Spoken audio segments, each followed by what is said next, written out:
3rd. Clerk, would you call the roll, please? Duplinsky. Here. Del Santo. Present. Valerie DiPaolo. Here. William Dietzick. Here. Tom Lombardi. Here. James Morelli. Here. Christopher Palmieri. Perry. Here. Victoria Triano. And I'm here. Thank you. Let's all stand here and flag salute, please. Heavenly Father, open our eyes this evening to the truth and reality of every situation that we encounter. Give us solutions that are the best for our community now and in the future. Keep your hand upon Southington and continue to make her great. Amen. Amen. Would you all join me for the flag salute, please? I pledge allegiance To the flag of the United States of America and to the republic for which it stands, one nation, under God, indivisible, with liberty and justice for all. Thank you, everyone.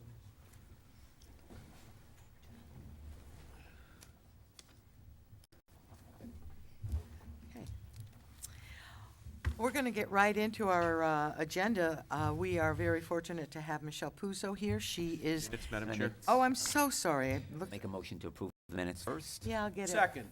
I'll get it down sooner or later. All those in favor signify by saying aye. Aye. Any opposed? Any additions or deletions? Hearing none, thank you. Passes unanimously. This evening, let me get started again. This evening, we're very fortunate to have Michelle Puzo here. Are you the executive director? Is that your title? Michelle, thank you. For You Are Community Cares, and it is being established right here in Southington. Michelle, please come. You have the podium, and the time is yours.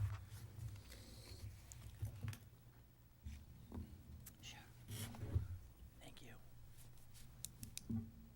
Can everybody hear me okay? Speak Can you right hear into me it. now? That's better. Okay. Thank you so much for having me today. I'm pleased to be here to talk with you all at the Southington Town Council. Imagine one of your constituents, a disabled or elderly person that's in need of companionship. According to the census, the Southington has approximately 1,200 disabled individuals under the age of 65, and 2.5 don't have insurance. You can imagine that many that have physical disabilities might need some help at home. Now let's take a look at the other extreme, where you have 35,000 people that might be willing to be a companion and sit and give company to somebody. This is where Your Community Cares comes in. We have created a solution that will benefit the whole Southington community, and that's the reason for my presentation today. There's a dire need for companionship. Many people are having many mental health crises, and it really would help to improve the moods and opportunities to improve people's lives by connecting them to local Southington residents that want to volunteer. So again, my name is Michelle Puzo. I am the co-founder of Your Community Cares and also the executive director. I was a physical therapist for over 20 years, and during that time of going into my patients' homes, I realized the vast needs that present many people who are living home alone and don't have any local family support. They didn't qualify for a state program, and they couldn't pay for a private caregiver. So I used that time and really thought about how I could improve my patients' struggles and how I could improve their lives. Then I also had my grandmother who lived to 99, and I realized how much family support it took to keep her happy and alive to 99. Then we have also the combination of other people maybe in this room that are also caregivers, and you're taking care of a loved one, and the battle for, avoiding burnout and depression. There was just so many factors that made me think that there had to be a better way to connect residents in a local area. And there's an even bigger problem than just outside of Southington. Every day in the U.S., 10,000 people are turning 65 every day. So there are going to be more older adults than younger people by 2050, and we have to think, how is each community going to plan for this flip-flop in the aging population? A solution to the problem is Your Community Cares. We've devised a website that connects local people that want to do good in their community. This is all possible due to a grant we received from the Bradley Henry Barnes and Layla Upson Barnes Memorial Trust at Main Street Community Foundation. We were awarded this grant to connect volunteers to older adults and people with disabilities. So a little bit of background about Your Community Cares. I founded the organization in 2019 prior to the pandemic. We're a 501c3, a nonprofit, and we connect towns to better serve their residents. And I'm here tonight in Southington to invite residents to give back, give their time to help in their own neighborhood. Southington businesses can ask their employees to sign up to be volunteers. High school students can gain community service hours. Religious groups and civic groups can have their members sign up to help in a group or individually.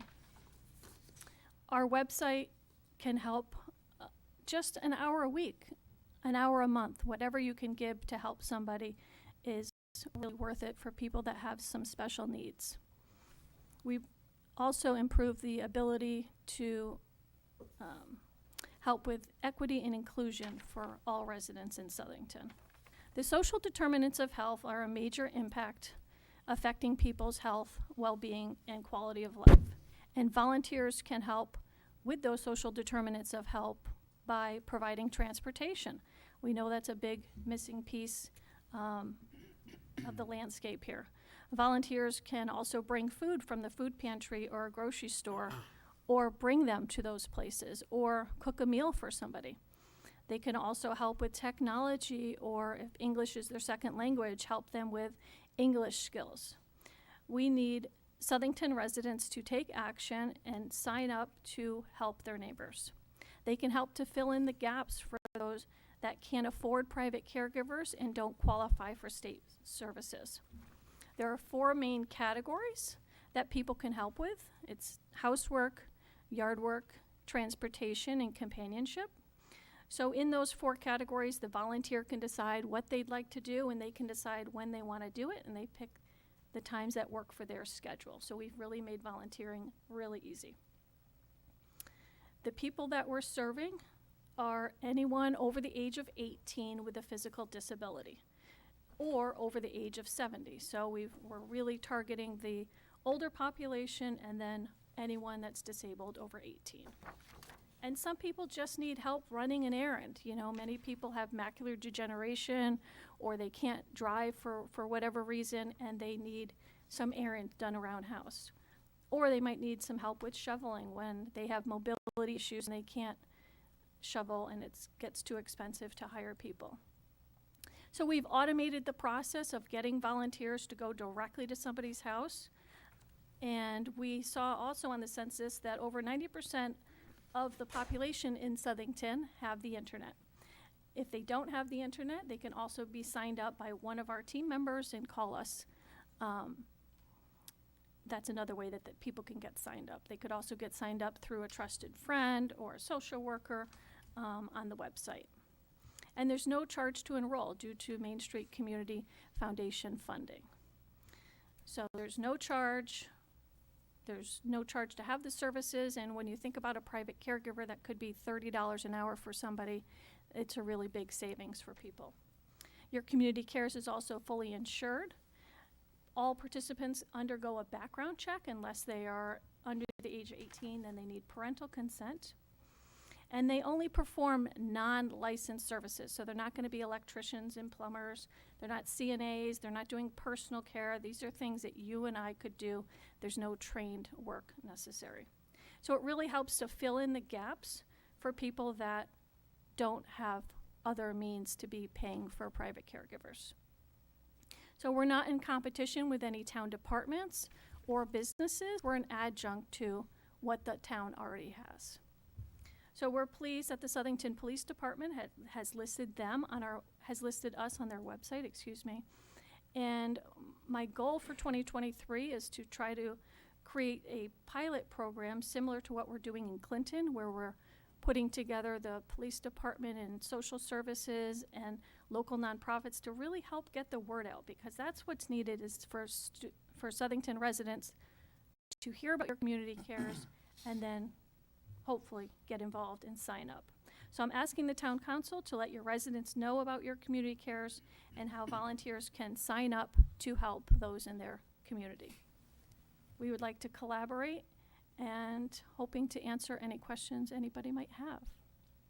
It's great. Anything I haven't cleared, I also tried to give everybody a little bit of a fact sheet and a flyer about the organization. Thank you so much, Michelle.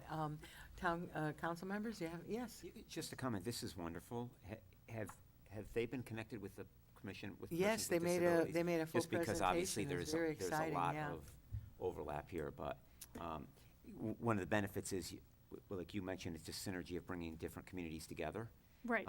And connecting what's available with our neighbors as well, so Right. thank So you. it's like you know, if you became a volunteer, you could see the list of all the things in your neighborhood, and when you're available, you could accept those appointments. It's great. Thank you for doing it.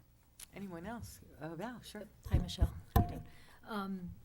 How many towns are you currently in? We have participants in about 160 towns in Connecticut. Oh, so you're throughout the entire state. Yeah. That's awesome. Yeah. Yeah. No, I mean, I've been familiar because we've talked, Yeah. we've been in touch on this. I think it's an excellent program. Are you getting, younger people under 18? Are you getting a lot of volunteers? Not a ton of high school students. Most people are kind of in their 30s, 40s, 50s. Yep, okay. That just Be recognize nice to get some need of the, the high school students Yeah.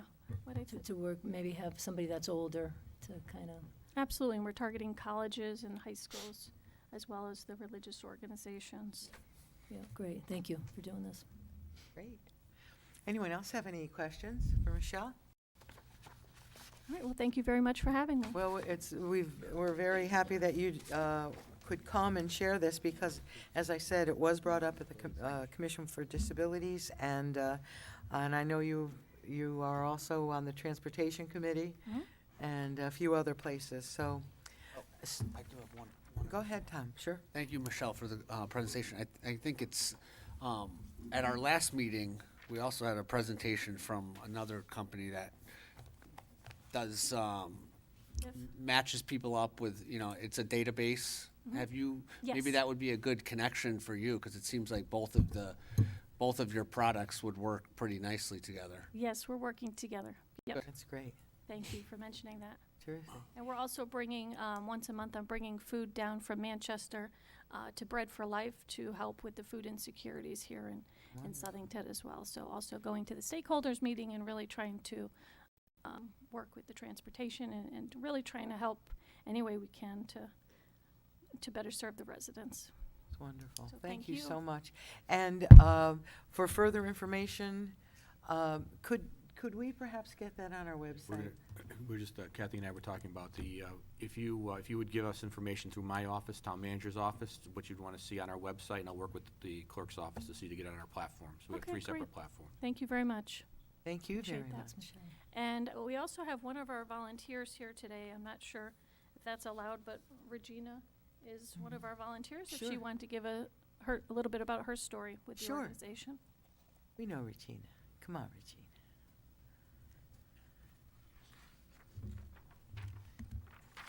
Everyone knows me, Regina Covell, 12 Beecher Street. As Michelle said, I am a volunteer with UR Community Cares. Southern has a great opportunity, okay, to help our residents with UR Community Cares.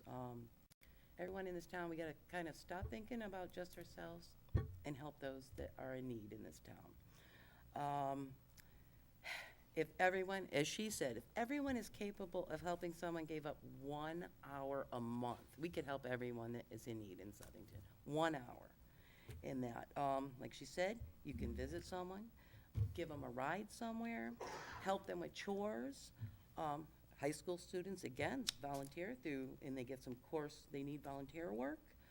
I'm disabled, as you see, and I can't do a lot of physical work, but once a week, I go to visit with an 80-year-old veteran, and he doesn't like to leave his house. He won't leave his house.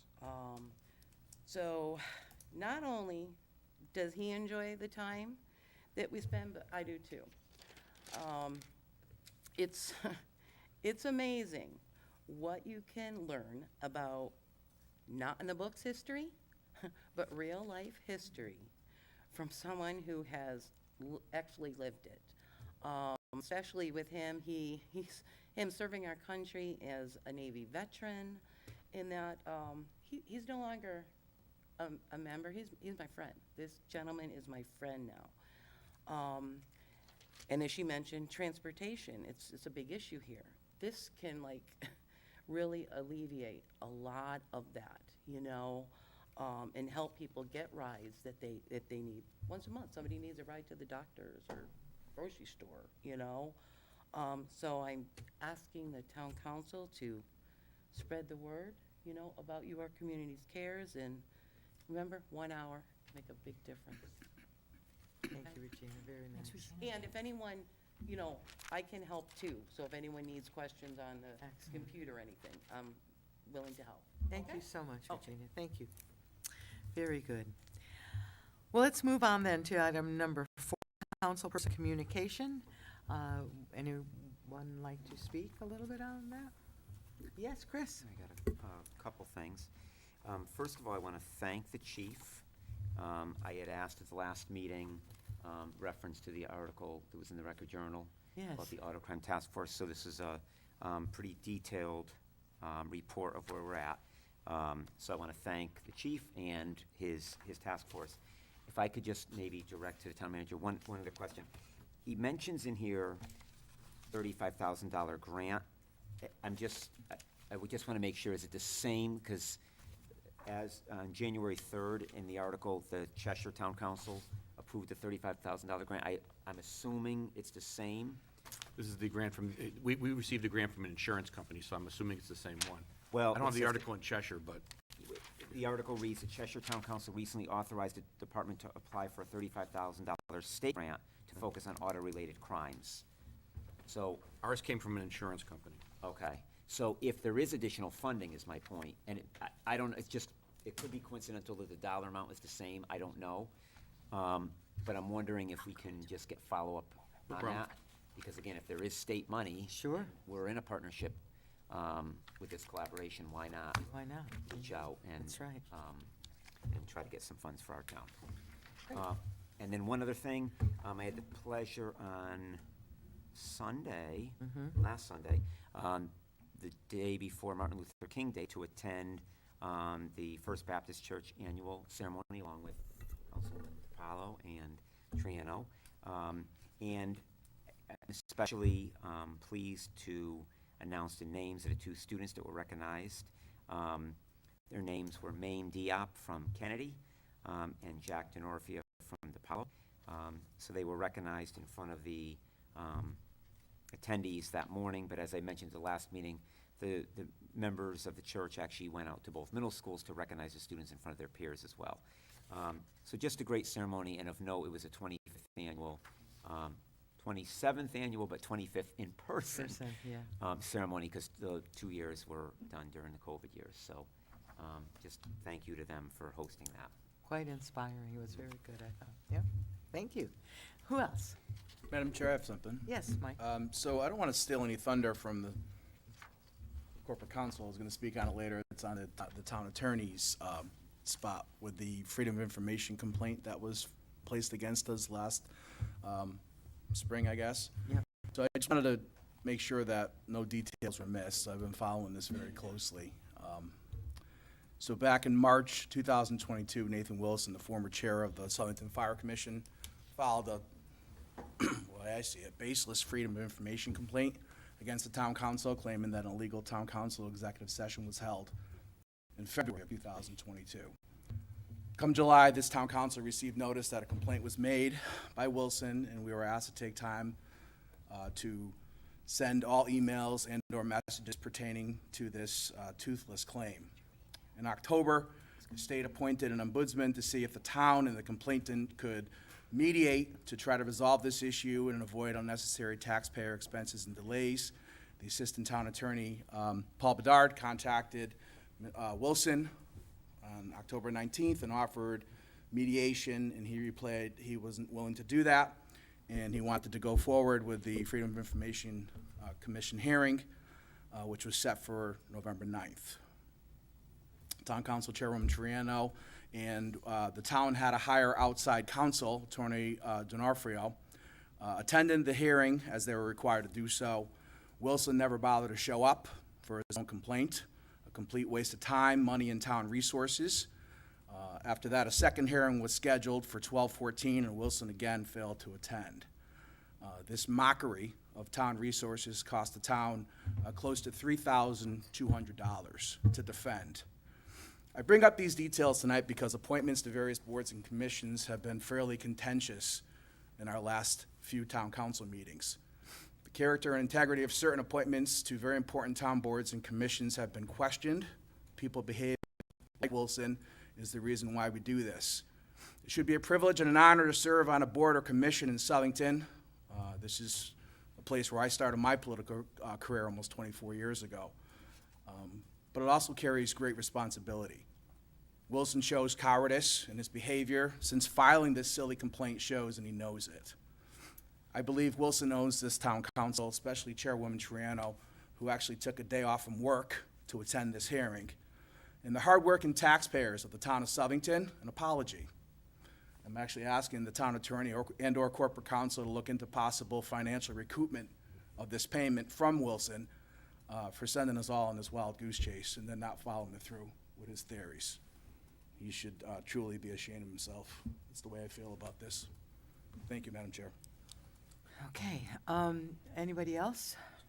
Are we going to talk about this later on the agenda, or? Well, I think it's going to be discussed during our town's attorney report. our Okay, that's corp- fine. Okay, very good. Any other, yes, Jack? Thank you. Sure. I had the pleasure of meeting with Mark Schoda. I see that it's also on our agenda later on, item E under his report of the personal property audit. When I met with Mark after the last meeting, I think it's important to discuss that a little bit, more. And, just coming in with an audit, I thought was just horrible. It's just not business friendly, and it's sending the wrong message, especially if, like Councilman Dezek stated, again, smaller companies don't have resources to be able to just do audits or to review things. So when I met with Mark, I explained that we should have a three-step process, in my opinion, on this. I think step one is educating and maybe a workshop, with the town, and then putting it online. And then at that point in time, let the small businesses in our community kind of go back, because I think it could work both ways. That, again, some businesses have changed after COVID, and they may be overpaying, so they could kind of educate themselves and go, okay, am I claiming things on personal property that I got rid of or not, or what is supposed to be claimed or not claimed? Owning a small business, I've noticed every day is a learning day. You make mistakes every day. There's not a handbook. It's like being a parent. There's not a book out there that says what to do and how to do it. You kind of learn from your mistakes. So I think if we could educate, and get that info out there, maybe a letter as well from the town, and then maybe, like the state of Connecticut does with the sales tax, you could do an amnesty program. That, hey, look, this is your opportunity. We tried educating, and you could kind of, fix that. I think that would be the best approach before an auditor, just because then it will save, those businesses the potential of a 25% penalty if they did make a mistake. And then those businesses that may be overpaying, they could obviously reduce what they're claiming, because I think it's important to understand that a personal property tax audit works both ways. So again, I hope that Mark kind of, can talk a little bit more about that later on, because we had a lengthy discussion. I want to thank him for his time on that. Another thing I want to mention, Madam Chair, is, at the last meeting, some of our appointments, and I guess Councilman Del Santo mentioned it as well, is, we've been putting up a name for the Fire Commission. And the name we put up is somebody we vetted, and I agree that we should be vetting people and making sure that they bring value and diversity to all these commissions that we appoint, because again, it's important to be able to collaborate and have a democracy. But at the same time, at the last meeting, Councilman Dezek, presented a name for a town manager appointment. And I think that the intent and the spirit of our town charter is those appointments should be from the town manager. And if the town manager, it should not be political by any means. The town manager, just like department heads, should be picking the best person. And I think it's important that if he doesn't have somebody, then he reaches out to the Democrats and the Republicans, and we both present the name, let him do his due diligence and present the name that he feels is best. I get it. The Republicans have the majority of the council, but again, that's not a democracy. You know, it should work both ways in talking and collaborating. And I know we'll talk about it a little later on, but again, we shouldn't also be, you know, shunning residents for bringing FOIA complaints either to, you know, to make sure that our government is operating in a transparent way. I've heard multiple stories about dates and so forth of changing and maybe a mishap. But at the end of the day, you know, I don't think we should be calling out a resident that is a taxpayer as well and shunning them for them trying to make sure that our government is operating in a transparent way. Thank you, Madam Chair. Okay, thanks, Jack. I do want to say that our town manager has been working with the department with Teresa Babin, and they have come up, we're going to hear about it in a little bit, with a way to go forward in terms of the tax audit and an educational program. I'm gonna let you discuss it, and Teresa's here to discuss it, and so we will hear more about that. I'm gonna reserve my comments for later on the second issue, but thank you so much, Jack. Is there anybody else? Madam Chair? Yes, Val. Thank you so much. So I have a few things. I did want to thank the First Baptist Church for having the Martin Luther King ceremony every year. It is a wonderful celebration that they have every year. So a couple things. The Women's Business Development Council, they've announced that they have an equity match grant program for women businesses. I know the chamber put out some information on this. I saw this came across my email as well. So grants are open. It's women businesses that have been in business, I want to say, for 2 years. There's some requirements, but they can apply for a grant up until February 28th. Oh, that's good. And, you know, it's not to be used like for operating expenses, but more along the lines of, you know, special projects that might impact the community or help out in the community.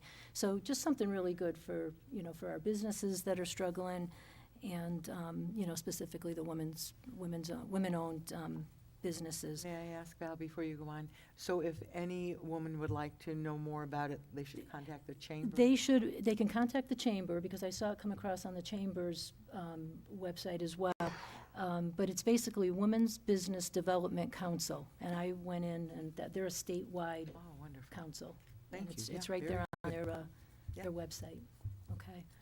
And I just wanted to, Madam Chair, I know you're, this transportation group that we're on, I just wanted to give a brief update from the meeting. I don't know if you were able to look at the minutes. I checked out the minutes, I read the minutes, Okay. yeah. So we had two speakers. One was Kara Radzins, who's with CROG. And we had Mark Goodell, who is now the new, with DOT. He's the person that they've been talking about, right? That was going to come in and look at microtransit, and they're getting very close to putting out the RFP for the pilot program. So that's for the microtransit. Kara, though, spoke, she spoke about going back to the study in 2017 and 2018 for the fixed bus route study. Yeah. And she sent to me after the meeting, she sent to me a gentleman at Connecticut Transit that if the council wanted to move in that direction, to have a service review process for that, for the kind of the fixed route piece of it, that's the gentleman who we should reach out to. So that's one piece of it. The second piece of it is the microtransit piece, and that's the RFP is going to be coming out soon, and we could decide as a town whether we want to apply for that. There's going to be a lot of work if we were going to do that, and it is a 2-year program. There'd be some kind of cost sharing, but you know, I think as a council, I'm just, it would be nice if we could maybe have, maybe get it on the agenda, have some discussion as a council, like where do we see this going, and which avenue maybe we go down? Do we try to at least have maybe a service review done for the fixed route? Is that still a possibility? Do we, do the RFP for, at least review the RFP for the microtransit? How will all that work? So the group, I know there's a few members here tonight that probably will speak in public communications, but the public transportation group, it's a large group. Michelle is on it, who just spoke. You know, it's, a lot of people were really interested in this, and I just think as a council, it might be great for us to, get it on the agenda, maybe start having some discussions on it and see where everybody, what the consensus might be. I think if you're not on the committee, you aren't privy to the minutes, of course. I think it's important for us all to be on the same page with the minutes of that meeting. Then we can determine what or if we want to go forward in a certain way. Because my question, and I was unable, I had another meeting that day, but my question was these individuals, and how do they relate to the folks that we've spoken to a number of times at the state. So I would like to review those minutes, and I think that maybe what we should do is get a copy, and I have mine or you have yours, and let's get them out to the council. Sure. And then if anybody has any interest going further, then we can talk more about it. Well, and I think the manager can speak to, Mark Goodell now is the person that, when we were on that phone call with Lisa Rivers, and yourself, Madam Chair, and me, that's the person that she was speaking about. Remember, she said there's going to be somebody brought in to handle a pilot program. So Mark Goodell is that guy. Okay.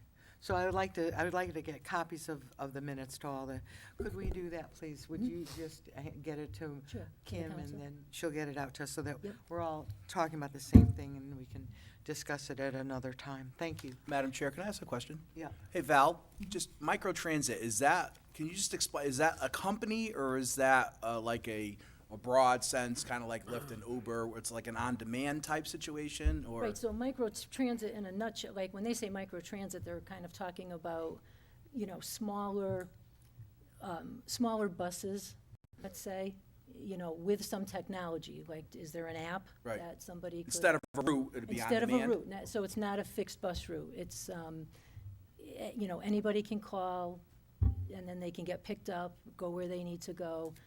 So it's kind of public transit mass transit on a smaller Sure. scale. So there's really like two very different things going on here. Right. And because Southington doesn't have a fixed bus route. Right.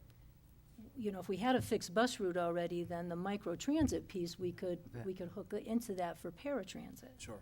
So that's where, like, with the Disabilities Commission, that's where people are concerned about, how do we get transportation, exactly what everybody's been speaking about. Understood. Yeah. Thank you. Great. Lisa. Thank you. Anyone else? I just want to add my thank you to First Baptist also, their consistency and their dedication to promote the values that Dr. Martin Luther King Jr. Possessed and brought to our country was quite inspiring. It always is. So I just wanted to say thank you also. All right, let's move on. Now, reports of special committees. Let's start with the sewer. Bill? Thank you, Madam Chair. Three things to note. The first is that we're waiting on some of the warranty work for the plant. It's weather dependent, so I think that'll probably maybe get on the spring schedule. The second is that Granite Inliner is our vendor for our sewer relining. So if you see the trucks now in the middle of the road near the manholes, they're going to be starting, I think, on the 17th and the 19th. So that'll start. And then finally, we got our substantial completion for the Plantsville pump station. So hopefully that project will be wrapped up. Val, anything else? Bill, just that the committee is looking at we were looking at the sewer fund, looking at figures and things like that, having a discussion about if there's a possibility of a rate cut at all, down the road. So that discussion, I think, is going to be ongoing for a little bit. Very good. That's it? Anybody have any questions? All right, the next one is the meeting of the chairs, and we had that last Tuesday, I believe. And we had Mr. Medancy, myself, Bob Hammersley from Planning and Zoning, and John Leary from Finance. And the major discussion was about budgets. We're all in that particular. I'm sorry. Of course, Mark. Of course. It always needs the limelight. Of course. We leave the most important to be last. But obviously, everybody's mind is turned toward the budget, and so there was some discussion on that. Mr. Hammersley spoke about how there is much discussion about increasing our land use still, and that was kind of interesting. I just want to say that the meeting of the chairs is open. It's an open meeting, and anyone is allowed to come and sit and listen, and it's quite interesting to hear the perspectives from each of these committees. So, Madam Chair, yes, May I make a comment on the chair? May I make a comment on that? okay. You had mentioned the budget. Just for those who are watching, there's been two workshops Yes. that the Board of Ed and the Board of Ed had last week.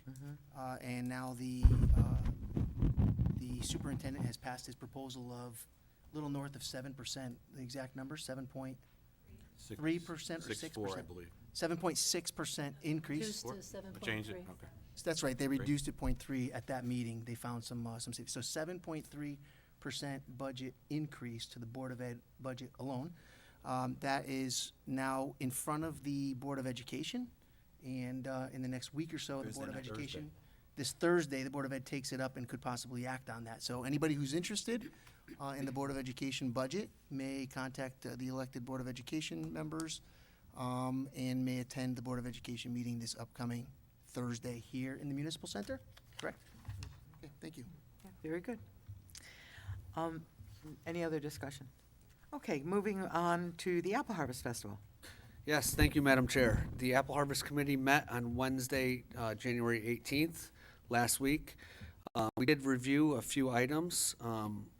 First, I'm going to jump around the agenda, but first we did unanimously approve that the vendor booth fees and the arts and crafts fees are going to be held flat. So there'll be no increase for the upcoming 2023 festival. Will have the same price that we've had the last few years. I think that's great for our vendors because, you know, we've all seen prices go up. Even the Apple Harvest Committee, we've seen our expenses go up, but we're able to hold flat on those booth fees. Next, we discussed the financial report, which I will be submitting into the record this evening. And hold on to your chairs here because the 2022 final results of the apple harvest was a positive profit of $7. Yeah. So that's great news because, you know, we do like the years when we make money because that goes into the Apple Harvest Fund, but at the same time, we want to keep the costs down and keep the prices appropriate for our vendors. We're not here to make a huge profit. We're here to break even, cover the expenses for the taxpayers, and have a great event. So that was that. Before you move on, I just want to point out, many people probably remember if you attended the festival, but this year, unlike probably the last 4, 5, 6 festivals, we unfortunately had to close due to the forecast for most of the day on Saturday. So Right. that certainly There's your profit. makes it. Yeah. It does. Yeah. When you're talking about beverage sales and the carnival, unfortunately, the weather was not Right. in favor this year. Right. So with that $7 of profit, that adds to fund balance. So our fund balance, What, a dozen eggs? the Apple Harvest fund balance sits at approximately $119,000. And these two reports, a special shout out to the finance team at the town, especially Jackie Santos, who helps out in a great capacity. So I will be submitting these two reports. If anyone on the council wants a copy, I have an extra copy with me this evening. So that's that. Other than the financial report, then we did have an executive session related to contractual matters. And happy to report that those contractual matters are on tonight's tonight's town council agenda for the contracts for the sponsorship coordinator, the festival coordinator, and the assistant festival coordinator. So if there's any questions on that, I can answer them now, or we could wait for the discussion later in the meeting. Yes, Jack? Tom, I got a quick question. Sure. So you guys have 119,000 in reserves. What is the budgeted amount for 23? Oh, that was another thing that we discussed at the meeting. We did review the preliminary budget for 2023. We did not take action on it, but the budget that we looked at has the revenues and the expenses coming in at $273,000. Like I said, that's not final yet. We might tweak it. Our festival coordinator stated that we did not need a firm vote on it at the January meeting. So we'll take a vote on that in February. Thank you. Sure. Any other questions? Thank you. So thank you, Madam Chair. Okay. Any other special committees? Oh, I have one more. Yes, go ahead. Different special committee. Okay. The Self-Insurance Committee will be meeting this Wednesday in the Town Hall Council Chambers at 5:30 p.m. That's an important meeting, obviously, because we've talked about the budget, and the last meeting we discussed that. So we will have the December results will be discussed at our next meeting, and then we'll see if that changes the forecast at all. So Wednesday, 5:30 p.m., self-insurance meeting. Great. Thank you. Thank you. All right, Mr. Town Manager, could you take us? Thank you, Madam Chair. Good evening to everyone. The first item we have is the Board of Finance minutes. Three things I'd like to point out to you. First of all, revenue versus expenses. We are approximately $1 million over budget. I know that sounds like a lot, and it is. But remember, this is a budget. It goes on a month basis. So at this point, we're doing quite well. But at any given month, it may get back to normal. But I'm hoping that it continues this way. Most of that's carried by the town clerk's office. Thank you, Kathy, and our building department with the fees. So if that continues, then of course we'll be looking at a nice budget surplus come the end of the year. The second item is actually it comes from Public Works, and it's on your agenda tonight. We're appropriating ARPA money for $576,426 for the pool house. You'll probably all remember that we approved the pool at probably 4 meetings ago. This is the actual pool house, so we'll take that up. And of course, the other thing I want to say, which is kind of out of the ordinary, I'm transferring money into human resource legal fees. We did have 4 contracts that we've been working on. One of which is not settled. One is settled and hopefully voted on by the board tonight. The other one is still ongoing, so we need a little more money for labor lawyers in that one. Also, since we're talking about the Board of Finance, I know it's brand new news. I just sent it out today. I don't know if you had a chance to read your emails. We did finalize the grand list today. I'm quite proud of it, considering the situations we're in. The grand list went up 1.86%. Which is approximately $2.5 million in new tax dollars without raising the mill rate. So it puts us on decent footing. Obviously, this is a very difficult budget year. As you know, everybody knows self-insurance, utilities, things of that nature are going to cause a great stress on our budget this year. But having $2.5 million before we get to ground zero, I think is at least a decent start. So you can read my email on who I thanked on that, but I'm not going to do it here tonight. You can certainly read on that. Any questions on the Board of Finance or the grand list? Any question? Yes, go ahead, Paul. Just for clarification, and maybe Councilman Del Santo can confirm, Public Works Committee was reported out on, and says that there was discussion about the EV charging stations. And in the minutes, it says all charging stations, the report from Sony at the time says, all charging stations will be used for people with their credit cards. They'll no longer be. We are using a grant for the charging stations, but will need an additional $66,000. The decision to install the charging stations came from a town council appointed board, and they were given permission to apply for the grants and move forward with the charging stations. I don't think we made a decision to apply for grants or move forward with the charging No, stations yet. that's the Public Works Division. Annette would do that on her own. If- That came from a rep of the committee, so I think that was Annette takes reported in the committee. minutes. Yeah. Yeah. I think Yeah. Annette takes minutes for that. No, this is, So that's the Board Board of of Finance. Finance. That's This is a, Mrs. Oni That was speaking the at the report Board of given, right? Finance. That was the Board- report given. So just for the record, we have not yet made any decision to move forward with installing EV charging stations for those who might see the minutes and be confused. Okay? you've not you did not do final act on that? Correct. Okay, well, obviously, at your next meeting, just clarify that as part of your member who talked about it. Thanks. Okay, very good. Anything else? Anyone? Okay, the next item I had, I'm proud to say that, that our Public Works Division, former President Steve Pompey, and Eric Prinzhorn, who's now the new president, were great gentlemen, and their executive committee worked very well with my office and our labor attorneys. I'm very happy to say that we've come to an agreement which we're recommending to the council. They have already voted on it, and we hope to approve it tonight. I think that they are very, in this certain situations that we're in right now, they're being very reasonable. The raises will be 2.33% for 3 years, for a total of 7% over a time period of 3 years, which I think is very reasonable. There's some other issues that we had, smaller issues on the management side of it, but they're also continuing to pay 22% of their insurance premium costs, or 20% if they go through the program, which is our wellness program. So I'm happy to say that I think this is a very fair agreement, both on behalf of our employees and on behalf of the town, and I recommend that you approve it tonight. Questions? Mark, can I just ask on the, in the packet here, where under wages, it says, in addition, there have been a few upgraded positions to better meet the needs of the town and to reflect the work of the employees in those positions. Those are still public works employees, right? Yeah, oh, they're all public, yeah. Specific, this is all There are- public works Yeah, this is employees. only the Public Works Union, which consists of highway, parks, and water pollution Okay. control. Yeah, we have a couple of things, especially with water pollution control.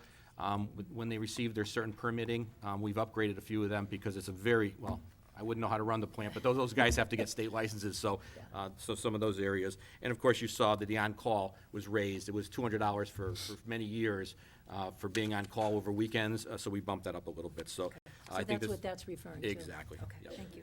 Any other questions on that? Yeah, I have a question. Sure. Meal allowances, they went to 20. What were they before, Mark? Let's see, I think it says it in there, right? I think it goes from 15, right, or is it, No. I think it went 15 to 20 and 10 to 15, if I remember correctly. Okay, got it. Yeah, as you know, going out to lunch and dinner no longer is $10 anymore, so. No, not at all. And obviously, the 2.33% is below the CPI index, so that was very nice of our essential workers in the public works to continue to do the best they can for the town without asking for much, which is very surprising, especially with the times. Well, I'm very proud of them.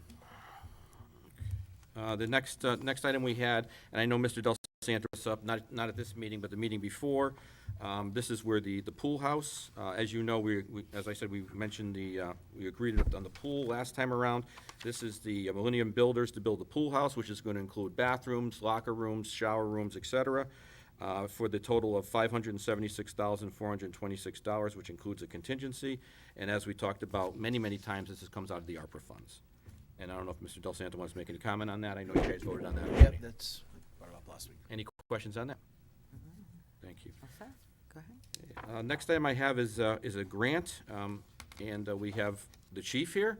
So we have two chiefs here, but if either of the chiefs want to come up and talk about the grant we're applying for, or we want to apply for?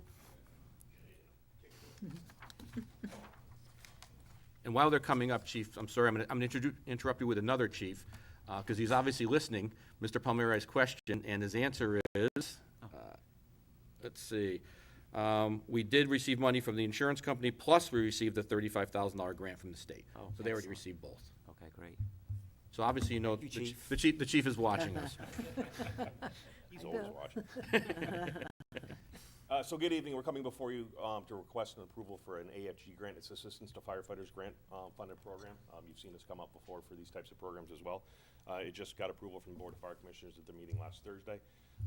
Grant total is $143,360. It is a 90-10 grant, so 90-10 grant. So 90% of that is covered by federal funds, 10% is covered by town funds, which will be absorbed by our operating budget. It is a 2-year period of performance, so we'll be able to absorb that over two fiscal years as well, so it'll be less of an impact on our operating budget. Purpose of the grant is to train all our career staff and our eligible volunteer staff up to the current standard of aerial operator. If you recall, last year, we came here for the pump operator grant, which is we're gonna start training on that in April. First delivery, that'll be in April, so grant application open on January 9th. It closes on the 10th. Our grant team is actively working on that application. We do feel we're gonna be successful. So the plan for that is if it's awarded, we anticipate a summer timeline for the award. We'll start training in the spring. It'll be a 4-delivery program, so we cover 2 weekend deliveries to make it convenient for our volunteers, as well as our career staff. It comes at an opportune time because, as you know, through ARPA funds, we are expecting a delivery of a new ladder truck in September of this year, hopefully, unless there's more supply chain delays. So that'll end up putting our current truck down in Station 3 as a reserve truck or if a needed truck for additional calls or significant events. The goal of ours is to have all our eligible volunteers qualified to operate both apparatus, so they are able to respond for both apparatus. Historically, that has not been the case, and we both feel that it's ineffective for us to limit the training to certain companies. So, for example, Company 1 would be trained on a ladder truck because that is where it's housed. Now, having 2 ladder trucks, we want to train our entire volunteer contingent, so if need be, they can respond to Station 3 without us, or Company 1 and operate it as well. I look forward to any questions you may have for myself or the Assistant Chief. And if those of you have not been privileged enough to meet Assistant Chief Lee, he was promoted in December. Congratulations. Thankfully. Congratulations. It is nice to have somebody else in that other seat, so. Eric, can I just ask a quick Yes, question? go I ahead. did think so if the award is announced this summer, when you said spring, it's the We'll look at spring 2024 to 24, start scheduling okay. it out, so.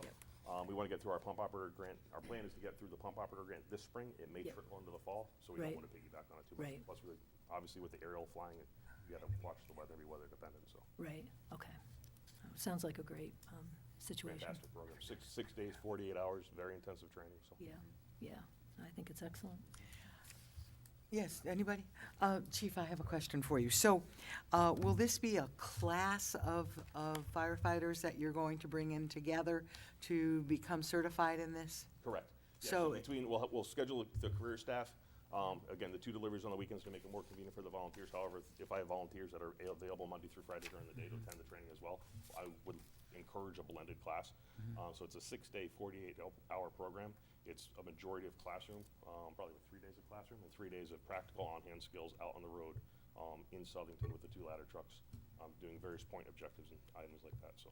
And the other part of my question is, not every firefighter, maybe I'm not correct in this, so I'm asking, is every firefighter credentialed to drive?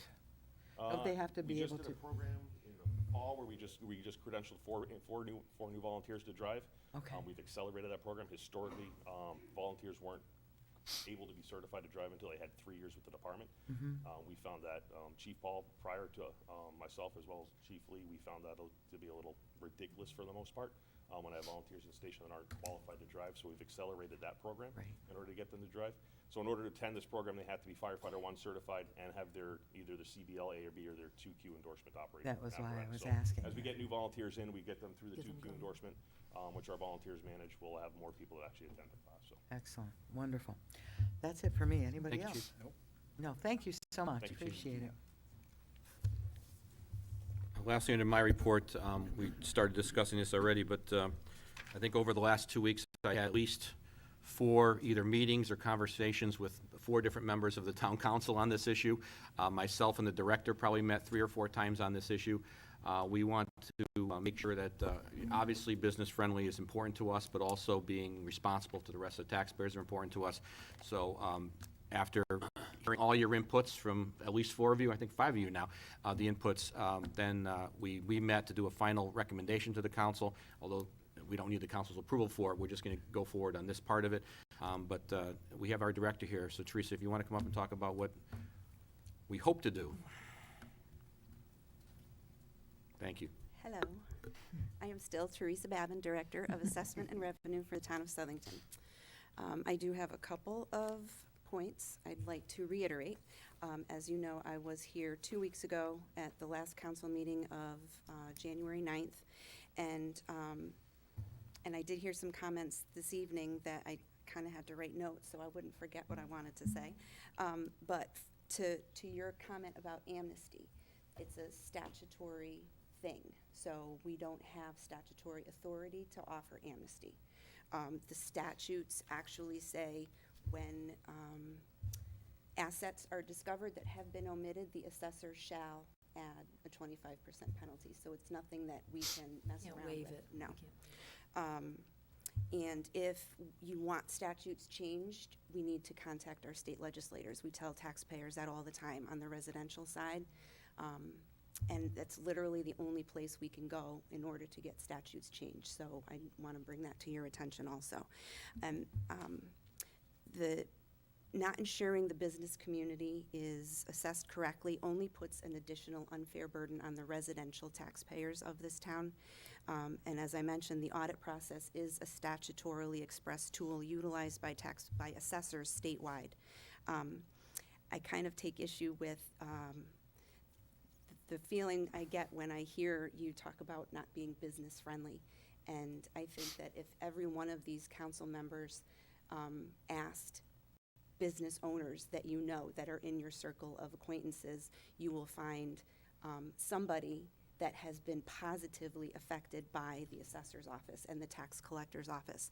We go out of our way sometimes to make sure that these businesses get the exemptions they're entitled to when they don't know they're entitled to them. We make sure that we make phone calls when something is missing that we're not getting. We do work really hard. I have stacks of phone numbers and email addresses of people that I know I can reach out to when they just acquired a big Mack truck or a Freightliner and they don't know that it qualifies to be totally tax exempt for 5 years. So I reach out to these people and I let them know that. So for me to hear what appears to be the feeling that we would go into these businesses wielding baseball bats and, you know, beating documents out of business owners, it couldn't be further from the truth. It's not meant to be a contentious process. It's meant to be a tool in the assessor's toolbox to be used to make sure that everybody's on the same playing field. However, at the last council meeting, we heard you. So we have discussed options for expanding the already existing outreach we have with the business community. And it can start as early as tomorrow, should time allow. But we have come up with the following. So sometime between now and June of 2023, I am going to draft letters. I'll explain what those letters are in a moment. I'm also going to work with somebody, Mark is going to set me up with somebody to produce an informational video that will be uploaded to the assessor's website to be viewed anytime they want. And we can refer people to that video if they have any kinds of questions. July of 2023, although that is a really busy month in the tax collector's office, all hands are on deck, we're collecting money. That's why I want to plan these letters and do the video before that so that I can concentrate on the collection side of things. But I would like to hold the first of what I'm proposing to be 2 informational sessions for business owners. I would like to reach out to the Chamber of Commerce to see if they could provide me with mailing lists, some other platforms that we can perhaps, get the word out that we're going to be having these types of informational sessions. And then I'd like to hold the second meeting sometime in August of 2023. Then mid-September of 2020, it's only 8 months from now, if you guys can believe it, but I'll be sending out these personal property declarations again. So we will take all the documents in, we will process them during the months of October and November. We're going to process all of the submittals that we get. And probably a year from now, because it'll be January of 2024, I'm going to come back here and I am going to present all of the magical fruits of my labor. And I am going to come back and tell you, how the personal property filing improved. And I'm, hopefully going to see an increase and an improvement in the information that we're getting from these business owners. But I do humbly reserve the right to come back, and if that's not the case, I'd like to have the opportunity to present an opportunity for additional discussions to see how we can further improve what we're obviously going to spend the next year working really hard to do for you. Any questions? Yeah, Teresa, I would just like to say thank you, and to you, Mr. Shota, because this is wonderful that we would extend ourselves in this way to make sure that business people are educated. So many times people are not. And as you said yourself, so many times you are in a business of trying to help folks over and over again. So I think with the education, and I also believe that, I want to believe that people who don't know need to know because they want to do the right thing. And so I'm anticipating that this is going to be great. I want to just thank you and Mark for kind of pivoting with us as you heard some comments and stuff. And I don't think anybody here was talking down about your department or the town or whatever. But I think this is a great step forward in education. And so it'll be interesting. I know even Mr. Perry had mentioned a little bit about that at the beginning. It's funny, great minds, you know. And so, so thank you. Does anyone have any questions? Yeah, Paul, go ahead. Thank you, Madam Chair. Sure. And, Teresa, thank you so much for, as the chair mentioned, pivoting. I think this is a great approach. And thank you for taking the feedback and adapting a little bit.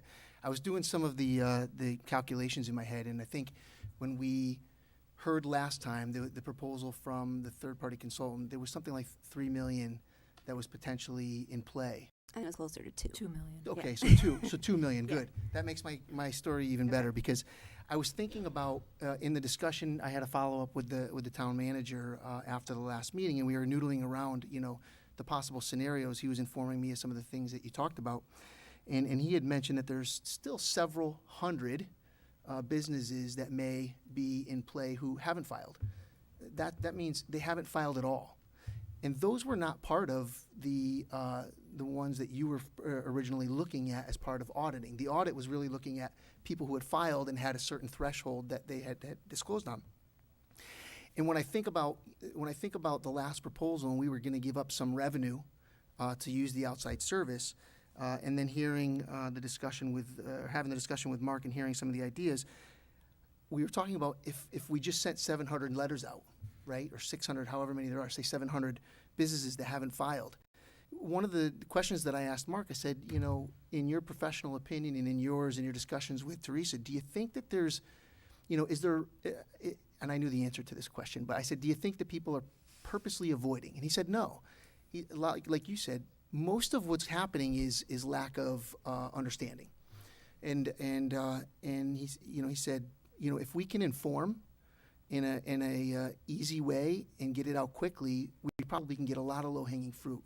And so in my mind, I'm saying to myself, wow, if we had 700 that didn't file at all, and we sent 700 letters out at 55 cents with some information on a video, which, by the way, I'm looking forward to your cameo in the video. It'll be a starring role.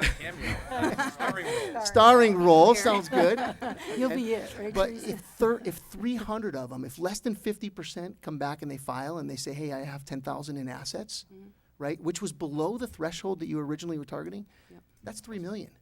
That's $3 million in new taxable revenue just by informing them in a letter that they probably didn't know that they had to file. Giving them some tools, sending them a letter, a little video. The effort there is a little bit more on our side. We understand that. But I think it's a fair way to go. We notify them. We tell them about the 25% is our obligation. We let them know that we're looking forward to their filing in the next cycle on time. And I think with that, we should see substantial efforts without giving up revenue to a third party, at least, this first go around. Let's try it out. And like you said, let's see what happens in January when you come back. And I think we're going to see positive things, and, we'll learn from it, and we'll continue to adapt. Thanks. So thank you. Really you. appreciate it. Anybody else? Thank you, Mark. Yeah, Val, and then Chris, okay? Yeah, I just I'd like to just piggyback on what everyone is saying. After we had the meeting, I did speak with you, Teresa. I spoke with Lou Perillo, had quite a discussion with him, and you know, I do think this is a delicate balance, and I think this is an excellent way to go at it. Because it is just such a tough time, you know, for businesses right now, and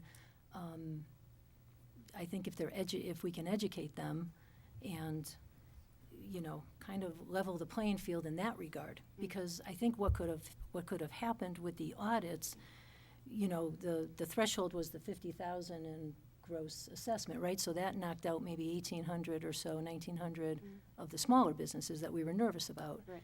But then is it really fair to be going after all these, you know, kind of the medium-size to large companies? You know, you're not being fair that way. I kind, you know, I kind of felt that way. So I think this way, if what the work that you can do and your office can do to level the playing field and do it this way, I agree with Paul. It could bring in some revenue, and you know, I know you're not doing audits. I know Right. we're just trying to inform everybody. So I like the way we're going with this. Okay. Yeah, and thank you for all the work. I do want to follow up on something Paul had said. The 724 businesses that are not filing, those are the ones we know are not filing. And those are the ones that we have already assumed, with the best information that we have, what their assets are. And we have added a 25% penalty. Those people still don't file because it's cheaper to not file, because I'm not in their heads. I don't know what their assets are. I'm doing the best I can with similar businesses in town. But, so I don't want anybody to think that the people that are not filing are not getting a tax bill, because they are. They're just paying that. They're paying it You're without sending it to them questioning, without so any they questions. have to believe that there must be a mechanism that generates this tax bill. Like, and how are you coming up with Yeah. that tax, So- right? Yeah, I mean, Yeah. I'll do whatever you want me to do, so. Chris, you had your hand. When I spoke briefly after the last council meeting too, and I just want to thank you again publicly, your diligence, and truly you're trying to educate to the requirements that are put on you, Right. not just you, but every town from the state, so thank you for that. It sounds like this is a great way to increase the efficiencies, not only for the filings in your office, but also for the businesses. Right. So I think that's great. As much education as you can get out there. We were educated, I think, I can speak for most of us here, when we heard your presentation last time, so it's great that you can do the same for local businesses and share that. And I just want to make sure if there's any resources. I know I spoke a little bit to the town manager as well. So for example, you mentioned getting some people to help you with posting the videos and whatnot. But I know you also mentioned the last meeting how there was a strain and you don't have the, sufficient staff for some of this, so. We're gonna be, like we did with the registrar's office, we're gonna have a company, she's gonna prepare the letters. There's 2 letters, one's for I people who don't. forgot, yeah, I said I was gonna talk about I know, them. I'll cover your bases. I won't be in the video, I'll cover this. Thank you. There's gonna be 2 letters, ones who do not file, and explain to them that you're still being taxed and you're hit with 25%. And then the ones who do file, it's gonna be more of an educational on what needs to be taxed, et cetera, et cetera. And both of them are gonna reference not only the 2 sessions that Teresa and her staff are gonna hold, but also the video that's gonna be on the website. We'll have a third-party person do all those and do the mailings for those. Those won't be done in her office. And that was my point, because I know, how stretched your department is. You don't have a large department. No. So I'm glad to hear there will be outside resources to help you with that, just like Thank you you. were gonna have outside resources with the audit. Right, So thank you. thank you. Value of the book. Very good. Anybody else? Madam Chair, I just briefly, Excuse me one second. I did email you after the last meeting. I thank you very much You're for welcome. your cooperation about getting the businesses' names, and so you were great. Thank you very That's much. terrific. Jack? Yes, thank you, Madam Chair. I want to thank you for all your work that you've obviously done, in the tax assessor's office. I know your team does a phenomenal job whenever we're doing a project down at our site. You guys come out, take photos and stuff. So again, you guys, I was impressed when I saw that over the course of the last few years. I also think it's important that Mark is in your video as the town manager. Just because, again, he is a town official. So I think, again, the The council cameo. would support him being in your video. I have a question now. So if a business, learns, educates himself, and then they amend going forward, they're not going to be penalized. Correct.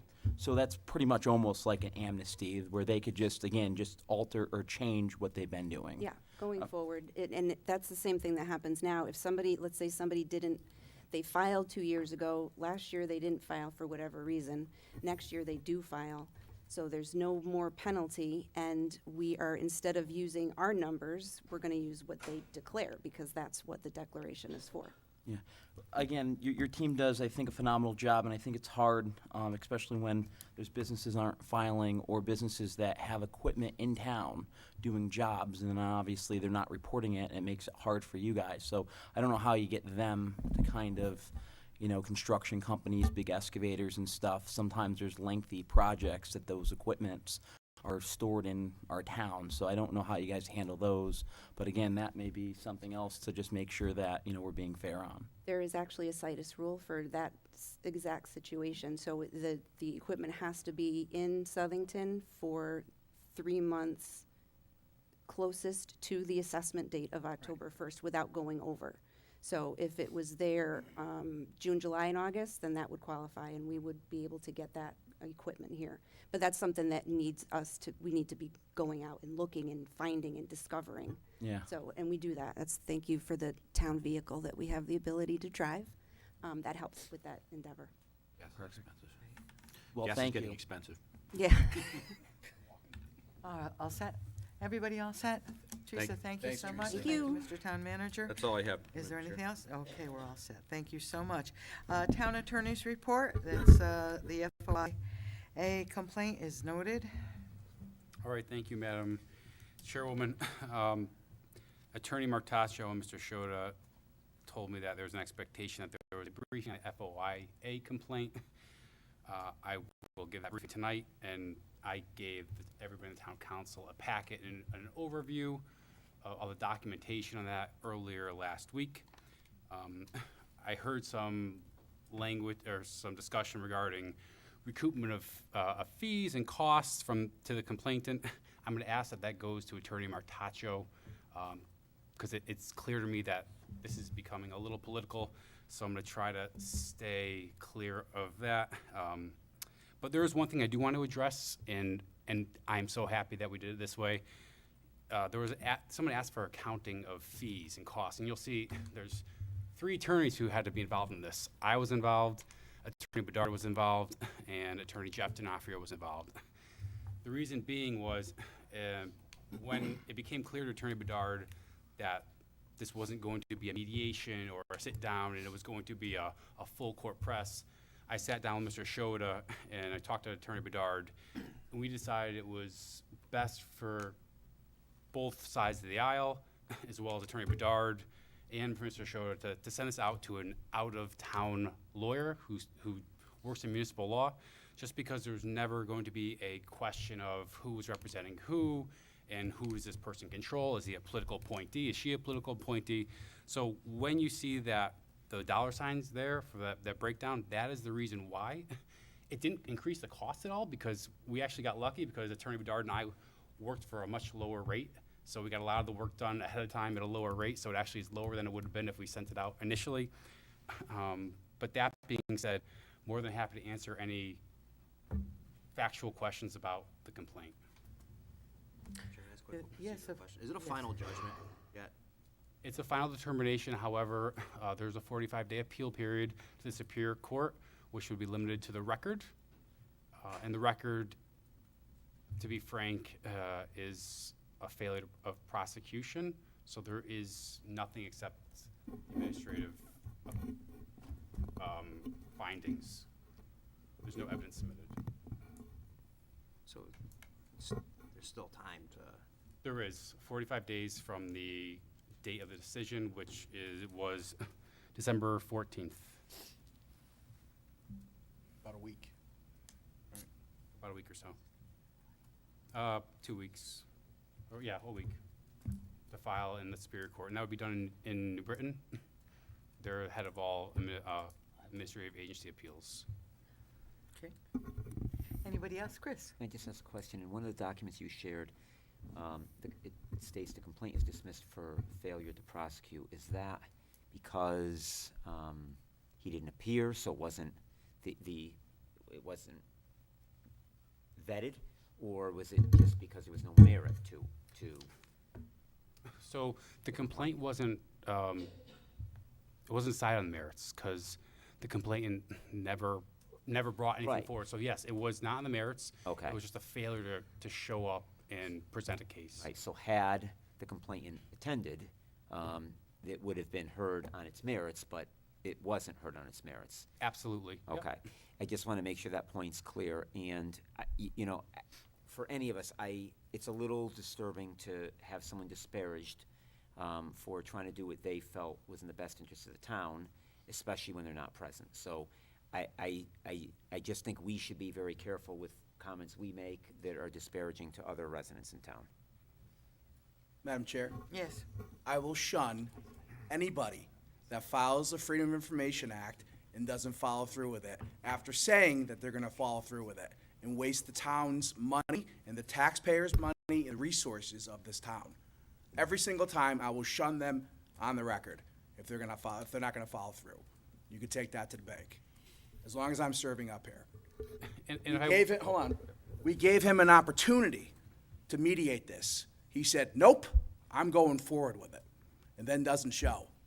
Took her away from her job, took town staff away from the resources, and took $3,812 away from the taxpayers of this town, and didn't follow through. That's what I'm upset about. I'm spitting bullets. I'm chapped. And I'll do it every time. I understand, Mike, but we can't speak. He's not here. I don't know why. Obviously, he's not here. He's nowhere. He filed a complaint and never showed up. Well, he could still, Mike, I don't know there's a why still anybody- appeal, I'm sorry. appeal period. I'm fired up. Okay, I'm I'm trying sorry. to- I'm not angry with you. I know, don't. But he didn't show up. He filed this complaint and didn't follow through. I understand. Of course, he's not going to come tonight. Thank you, Mike. Well, And I take exception, Madam Chair, that I'm shunning residents. He didn't follow through what he said he was going to do. And if he did, it may have had some merit, and we would have our opportunity to defend it. We never even had a chance to defend it. It was dismissed on its face because he didn't follow through. Is the appeal period still open? Excuse me? Is the appeal period still? 45 days from the 14th of December is 5 more the, days. is the administrative Superior Court appeal period. Thanks, Alex. Yes, Jack. Madam Chair, thank you. So I guess, you know, I agree, spending taxpayers' money is very important to watch. You know, I look at every dollar, no matter how big or small, and I also look at percentages as well when you look at budgets. But at the same time, you know, things happen. And again, it was brought to my attention this evening that dates may have changed, his schedule, I don't know. But again, the appeal period is still here. So again, until we start naming residents and trying to really go after them, I think, again, to be upset is one thing, but to start dropping their name publicly, going after them and all that, I just think it's wrong. And what we need to first do is, you know, wait for it to go through the process. And if the appeal process is still there, it's not over yet. And it was brought to my attention that the date or something happened with the date, and I think we all live a normal lives, things happen, we have kids, things come up. So, you know, hopefully his family's healthy and everything's okay, but again, to sit up here and go after a resident because they didn't show up to a date that obviously they wanted, and it showed when they didn't want it mediated, they wanted to be heard in front of a board. And this individual, you know, again, is very active at the state level. So I don't think their intentions were to not follow through with this. And they were very upset about what happened because I had a conversation with them at one point. So, Madam Chair, that's all I have. Thank you. Thank you. Is there anyone else that wants to say anything? Madam Chair. Yes, please, Thank you. Tom. You know, I think for the public that's watching, they have probably no clue what this FOI was about or what happened. So I think we should just put this in context. There was a complaint made against the entire council and town staff that there was an illegal subject matter discussed in executive session. Obviously, the attorneys from the town side felt differently. And we, as a council, should take these complaints seriously, and residents who file them should take them seriously as well. So, you know, I have, you know, obviously it's disappointing that the individual didn't show up, but at the same time, as Councilman Perry said, we don't want to discourage residents from challenging the town government. That's their role. That, you know, we work for them. So, but if they're gonna make a complaint, you know, please stand by the complaint. Don't make a complaint and hide. But, you know, I think we've had FOI trainings, town staff has had FOI trainings, so we need to take these things very seriously, and we do. And I'm glad that the legal representation that we had from the town attorney, the assistant town attorney, and outside counsel all favored on our side. Now, going forward, let's make sure that all executive sessions are detailed with a brief subject matter so that we ensure to the public that we are following the FOI, you know, rules for executive session. But as was stated before, let's move forward and learn from this. Paul? Madam Chair, thank you. Yep. I wanted to just address a couple things that Jack said. The first is, we definitely don't shy away from or discourage FOI complaints. So, you know, when there's something that somebody feels should be entered, I think there's a difference between supporting the FOI and providing information, which we've done. As you know, Jack, there's been FOIs that have been made even by council people that have cost several $1,000s. Nobody complains about that stuff. That's part of doing the job, right?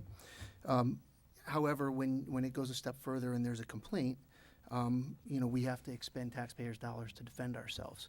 And you know, I think we have to differentiate between that. And the last thing I want to state for all town council members is that when we do have legal matters where we're seeking representation, as you mentioned, you had a discussion with the plaintiff.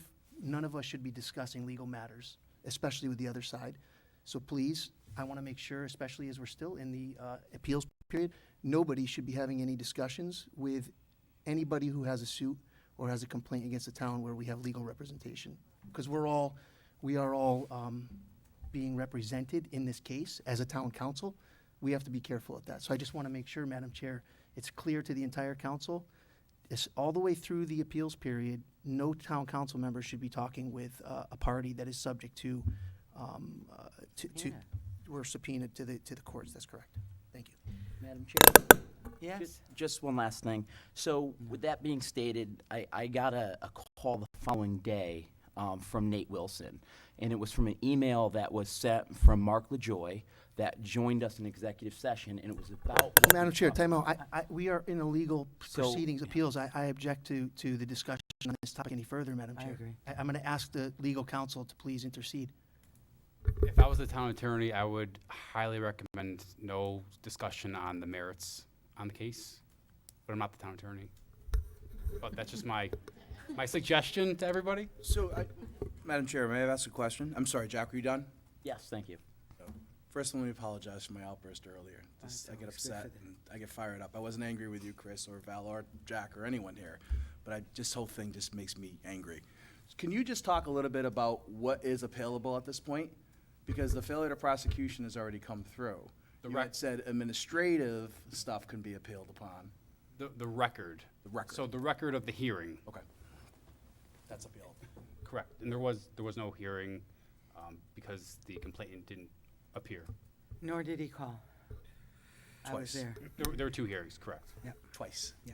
Okay, so, and I would just say that it was very difficult for me that day. I don't deal with widgets. I deal with people's lives. And prior to the hearing, I was working by the bedside of someone who passed a few days later and left the bedside so that I could get to Hartford in time.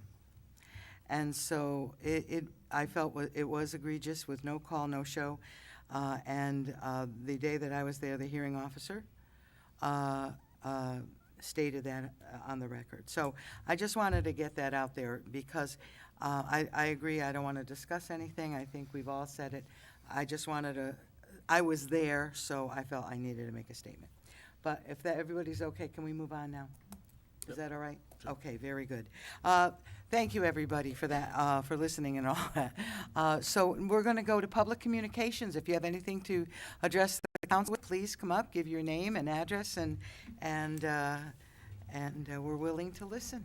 Very good. Regina Coviello, 12 Beecher Street. I wasn't even planning on speaking tonight, but I'd like to bring up a matter that personally concerns myself and others that come to the town council meetings. The Commission for Disabilities meeting was scheduled for 6:30 tonight. I know it's supposed to be a special meeting on things about setting a set time and everything for that meeting. However, because, people saw that it was at 6:30, okay, we had to kind of choose because this is 7, that's 6:30. I've been to the meetings. You're there an hour and a half, depending on what's going on. So I'm hoping that they will consider a time that won't, you know what I mean? Like not at 6:30 on the Regina, same days. did you tell the chairman of disabilities about this? No. Because you probably would like her to make some, Yep. yeah, okay. So I Well, want to make it sure it goes to the The right thing is, person. it didn't get on the meeting thing until just a few days ago. So I just literally saw this. Okay. Just literally saw this. So it's like, how are you supposed to make both? Well, okay. Let me see here, sorry about that. So hopefully, they will, because as myself and other members, we want to come to the council meetings. We want to know what's going on in town. But as a disabled person, I also want to go to the disabilities meetings and see what's going on. I know you're even voting on appointing a new member to the Disabilities Commission tonight. Been many issues, as we all know, with leaving, due to various reasons, people leaving. I hope that you will think about that also when you're voting. Sorry. And while I am on, and actually some of you were talking about this earlier, while I'm on the subject of like appointments, I've noticed, and that is, why is it that there isn't a notice of said appointments until the agenda for the meeting comes out, which only is a few days before? Then the names are brung up and voted on that night. I feel that the names should be brought up at one meeting, then members of this council, should look at those people and then vote at the following meeting. I also feel that not only should both parties have nominees, but also residents, should be able to maybe put up someone that they have, that would like. And I know, and we hear this at every meeting, I know there's a majority, okay? I know that. And I know in most cases it doesn't matter due to the majority vote. But it would be nice if all the appointments were considered in that. It should be about the person, not the parties. So, you bring up names tonight, okay, you don't know, they don't know, gets brought up, and that's it. It's voted on, and nobody has really looked into those people. And you said you Right. had issues in the past. So maybe, waiting one meeting so you can, research the people involved might help, without then not having any problems down the road. And that's about it. Thank you, Thank you. Regina. Good evening, George. Good evening. I'm George Pornelak, 1297 East Street, Southington, of course.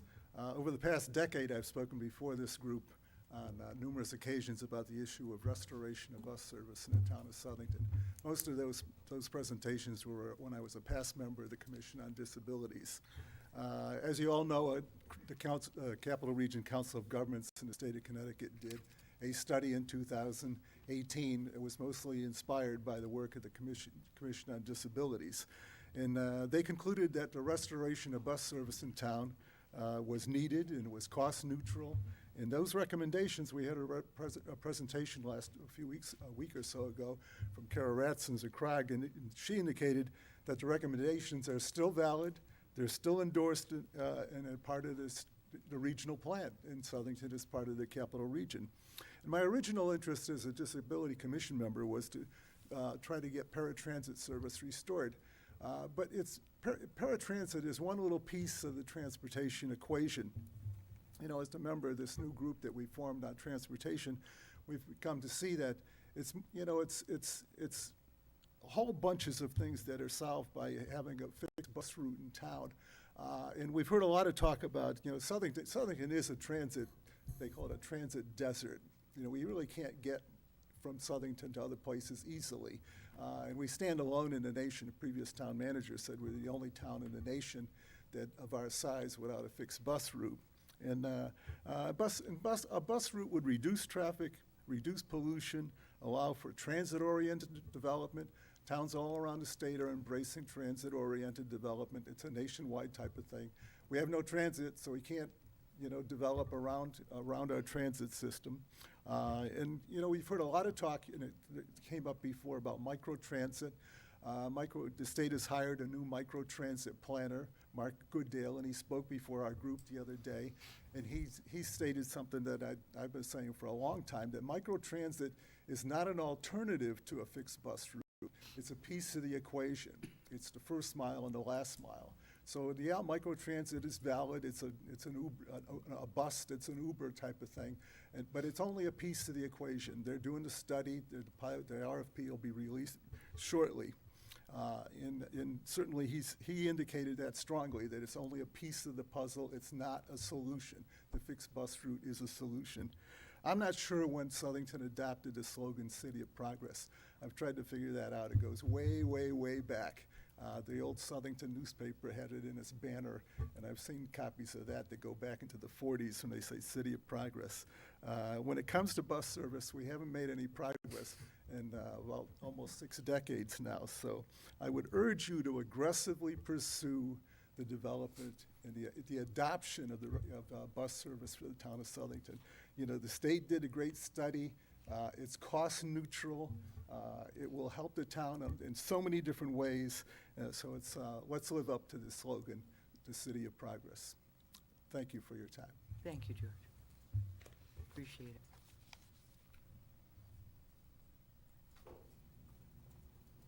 Hi, Nancy. Nancy Chiro, 330 Annalise Avenue, Southington. 2 things I wanted to come to the council for. One is I want to thank you from the bottom of all of our pickleball friends' hearts for those pickleball courts at Panthorn Park. They are awesome. They're being used every day in this cold weather, as long as there's no snow. The lights, people are going crazy. I mean, they love it. They're coming from everywhere. Our friends from Cheshire and Bristol, and we're all meeting and playing pickleball. So you got to get there and see it. It's the best game in town. And it's for young people too, Tom, so don't like that. I'm not young. I'm not. Anyway. Free time. No, really, it's great. Second, public transportation. So our committee, we formed a committee.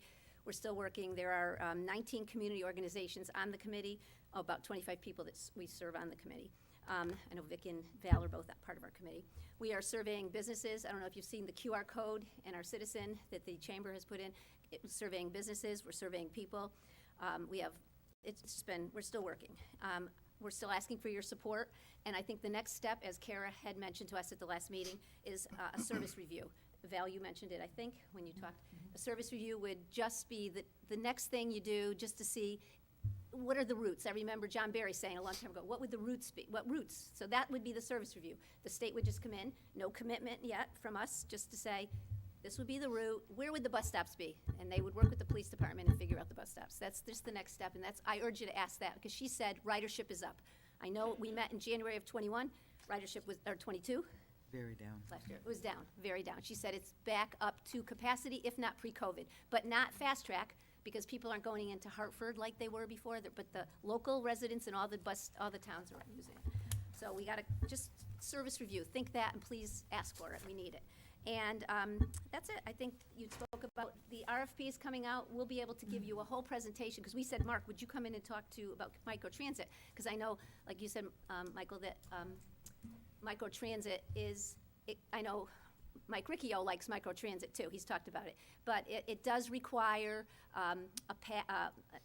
for you to use your smartphone to call it in and ask for a ride. It's up to the town. There's money available. There's money that the federal government, the state is going to give us. There's money in a budget that you have to apply for a grant to try to get microtransit for your town. But it involves the town partnering with a bus company or a bus service, partnering with a communications company to create an app that will use an algorithm, that when the people, call it in, it will use an algorithm that figures out, okay, we're gonna go to Annalise Avenue, but we have to stop first on Carriage Drive. Well, okay, we'll go to Carriage Drive, and it figures it all out so that the driver knows what to do. The town has to decide what routes, where do they wanna go? Do you wanna go out of town? Do you wanna stay in town? It decides on, do you want to cover the entire town, in and out of every side street? Do you wanna just cover the main areas? So it's big decisions have to be made. A plan has to be made, a bus company has to be hired, a partnership, and then you apply for a grant. And this is all part of the RFP, and there'll be more information. So the town has a lot of responsibility. I know you'll all get a copy of my minutes, so you'll see what they discussed. It's a lot of work for a town to do, but it's only for 2 years, and then they see whether or not it's going to work. So whatever towns apply for it will get a shot at it, I guess. But there's a lot of things to do. But a fixed bus route will be the answer, I think, and we will get paratransit with a fixed bus route, which is for the elderly to pick them up and bring them anywhere in the state. So, anyway, elderly and disabled. That's it. I just wanted to say, please support us and go to the next step. Just do service review, and once you do a service review, then you'll get a better idea of like what it's gonna be. Oh, the other thing that she did mention, how we say it's cost neutral, it's the buses are paid for by the state. The town doesn't pay for the buses, but the one responsibility of the town would be setting up, having the town, our public works people, shovel the snow at the bus stops. They'd have to make sure they shovel the snow. You can't have 2 feet of snow at a bus stop. If we have 8 bus stops, they have to be shoveled when there's a snowstorm. That would be the town's responsibility. And if we decide to put shelters, maintaining the shelter, making sure the garbage is collected if there's a garbage can at your shelter. So the public works would have to stop at these places periodically, I guess. That's the town's responsibility with a fixed bus route. But other than that, the buses and the drivers and everything are paid for by the state. All right, that's it. Thank you guys for Thank you, everything. Nancy. Thanks for listening. Thank you so much.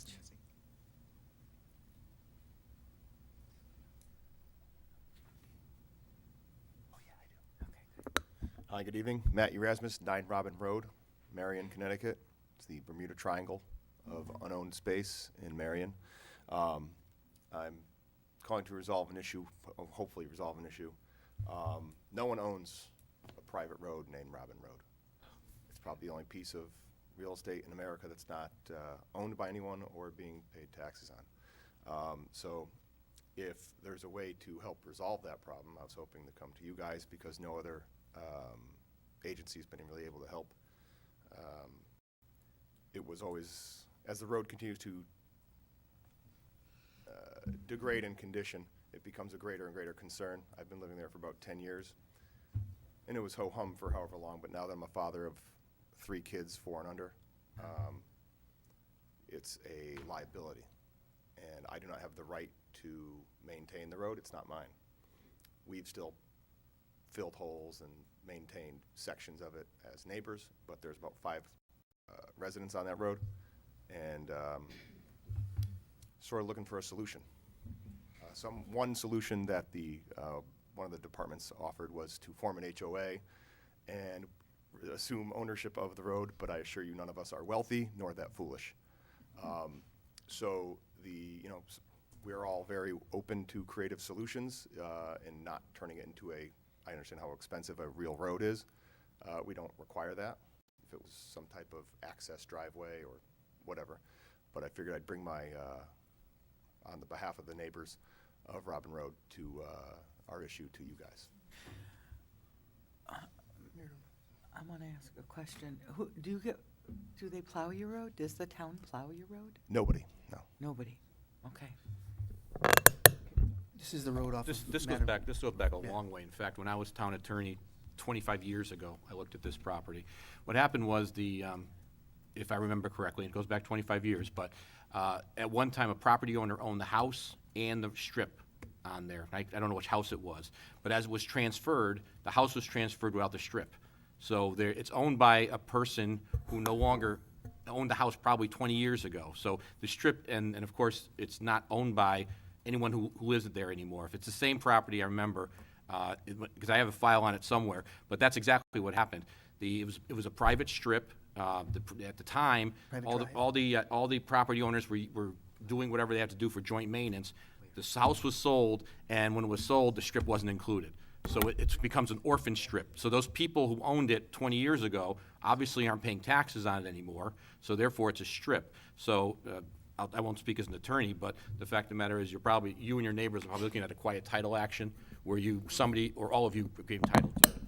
I do have right of passage by vehicle or foot over the property. which was, of Exactly. course, That's owned by what I'm that. saying is, what I'm saying is that at one time, picture your subdivision in your head. You have the strip going down there, you have the houses on both sides, and two at the end, if I remember correctly. Yep.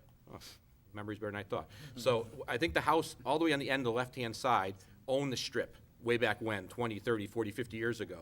When that house was sold, somewhere in the chain, the house was sold, but not the strip. So whoever did the title search, saw the property, didn't add that strip on there, so it becomes an orphan strip. So there is ways, and I suggest you talk to the corporate counsel sometime in the future, there is ways where you and your neighbor can do a quiet title action, because that person who sold that property years ago, I'm sure they're no longer with us. So there's ways you can handle that. That transaction, through talking to the previous owner of the house on Marion Avenue, that is on record as who we have right of passage, or who's supposed to have owned the road, said when he purchased the property or something, however many years ago, that he thought it was his the whole time, and it turns out it wasn't ever transferred to. Right. So I guess that's my question. While you say the orphan strip, like I said, we have.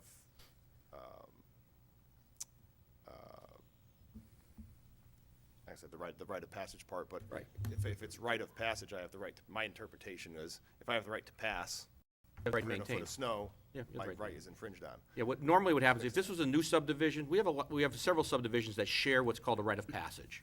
It's a driveway, it's not a town road, but it's longer than a driveway, and it's wider than a driveway.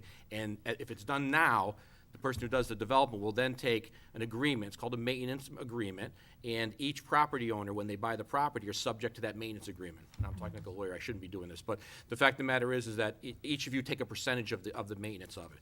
Your subdivision is probably, I don't know, houses there, I can't tell you how old they are, but they're probably 50, 60, 70 I years have old. the new one at 1957. You're the newest one at 57, so it goes back at a time where there's probably not a document to that effect, but there doesn't mean it can't be. If you and your neighbors get together, you could certainly do that. It's a quiet title action. You either do it through an association, or one of you takes title to it, and then you do a joint maintenance agreement. That's my suggestion, but the corporate counsel will be able to help you with that. That's the part where I said we're not wealthy Yeah. or foolish. Here's his contact information. Excellent. Okay, thank you, Alex. Thank you. Appreciate it. Yeah, is there anyone else who would like to come forward? There's plenty of private driveways all around. Hi there, Melissa Hallgren.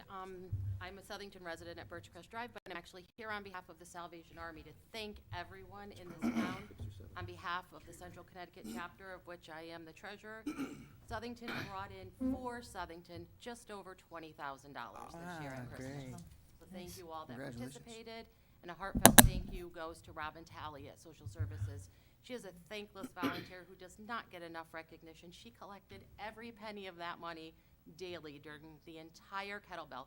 I only have to reconcile the books. She does the hard work. So thank you all. Thank you Thank very much, thank you. Susan?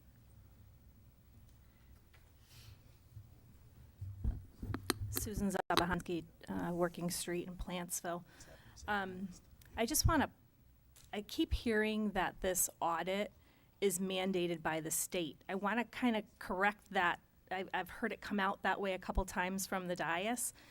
It's not a state mandate. The 25% fee is state mandated, and that's been for at least a decade. I don't know how long, but so I just want to correct. I'm assuming the town manager or someone authorized the auditor to come into Southington and discuss their services. And I think the education portion, like Mr. Perry said, is certainly important. And I didn't see anything Mr. Perry said as coming against the tax office. I just saw it as protecting the businesses in this town from an intrusive invasion, if you might call it. I mean, for my business personally, I'd have to shut my business down to have an auditor come in. He couldn't come in, or she couldn't come into my business. So it'd be a day I would lose money when they came in. So I just want to kind of correct that, because it's not a state mandate to have audits. Yeah, Teresa never said that, and I never said it. I'm not sure if No, it said it here, but yeah. it's been said a little bit, so I just want to make sure that No, people you're understand absolutely that correct. just the It's 20. not a requirement of the Right, state, just but yeah, there's no state requirement to have the town of Southington audited or their businesses audited. So I just want to put that on the record. the only requirement is, just so you know, when Teresa's not here, the only requirement is that she has a fiduciary duty to do what she has to do. So exactly. that's the difference between that. Right, no, exactly. So I'm not sure where the authorizations had this company come in and even check into this. $3 million over the course of it was $2 million, and over the course of 3 years, I mean, of course, I believe every penny is important, and that this town is going to be facing major mill rate increase with the budgets I've seen being presented. I'm hoping that the Board of Finance does its due diligence, and then you guys as well.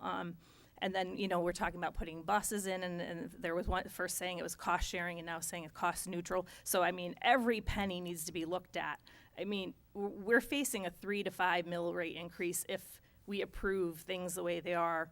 And another thing I'd like to say is, I think it's very important that we, as a town, look into when some of the budgets are put in place, some of the raises are put in place before budgets are even approved. And when that happens, then you have to cut somewhere. So in the case of the Board of Education, you're presenting administrators with raises, and teachers are deserving, I'm sure, but administrators and even teachers, I mean, at some point, you're taking that money from the student. So it's I don't know how we change that. I think budgets should be passed, and I know these are, negotiated contracts, but when we contract for 3 years for raises, not knowing what our financial situation in this town is going to be in the next 3 years, I think it's a dangerous precedent, and it's already been set. The Board of Ed's already done the damage and passed contracts, and I know that there's contracts that have to be made, but I think it's something we should be looking at as a town to change.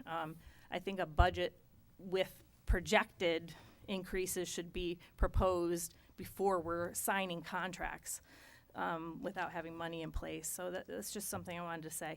I'm glad our grand list grew, so that's good. The charging station situation, thank you for looking into that, because I noted that as well, and it was passed on. That's $66,000.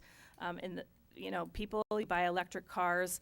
The state, I did present this information to the Board of Finance, but to the council, the state did pass legislation that landlords have to put charging stations in at the cost of the renter, but he or she is required to do that at any place that anyone's living. So we can't use that as an excuse, like a renter wouldn't have, an ability to charge their vehicle. And I would think that would be something you'd think about before you bought a vehicle. I wouldn't buy a vehicle that ran on corn if I couldn't get corn. So, so 66,000. I mean, chump change, but when you're talking about 7.3% increase on one side, and who knows what the town's going to be, I just think we have to be really diligent, because we're facing major tax increases. Thank you. Is there anyone else who'd like to come forward? Hearing none, I'm going to close our public communication, and we're going to move on to old business.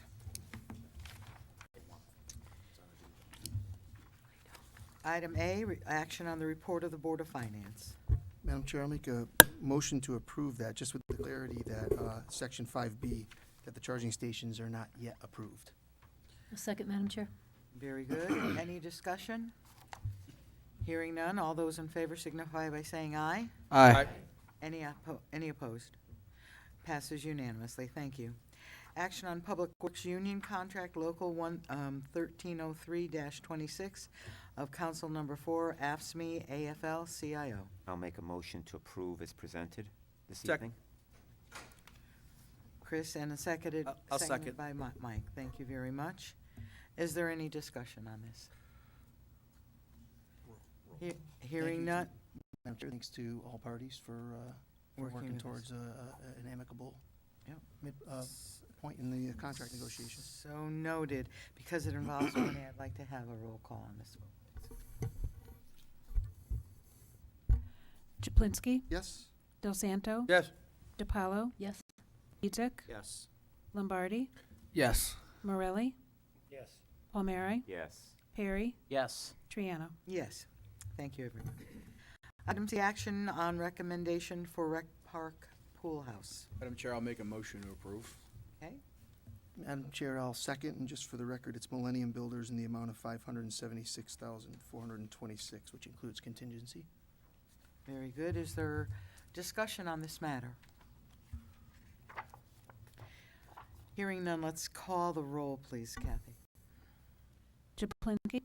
Yes. Del Santo. Yes. DiPaolo. Yes. Petzik. Yes. Lombardi. Yes. Morelli. Yes. Palmieri. I'm going to abstain. Perry. Perry. Yes. Triano. Yes.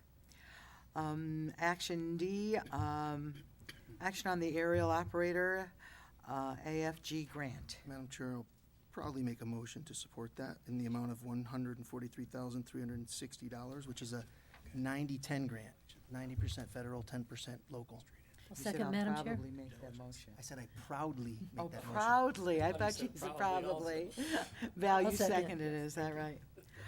I think we can do it with a voice vote on this. All those in favor signify by saying aye.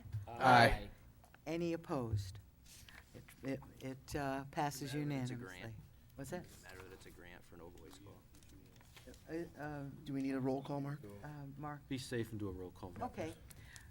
Go ahead, Kathy. Chaplinsky. Proudly, yes.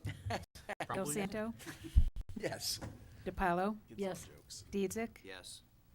Lombardi. Yes. Morelli. Yes. Palmieri. Yes. Perry. Yes. Triano. Yes, thank you Bill, for helping me on that one. Action on Apple Harvest Festival contracts. Madam Chair, I'll put, sure. Yep. We'll do three separate motions. I would submit the sponsorship coordinator position as presented in our package. I'll second. Any discussion?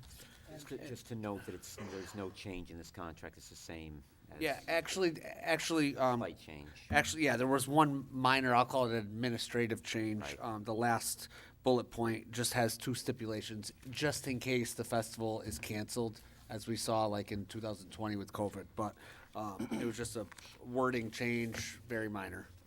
Okay. So we have a motion and a second. Any discussion further on this? Let's call a voice vote on all three of these. Chaplinsky. Yes. Del Santo. Yes. DiPaolo. Yes. Petzik. Yes. Lombardi.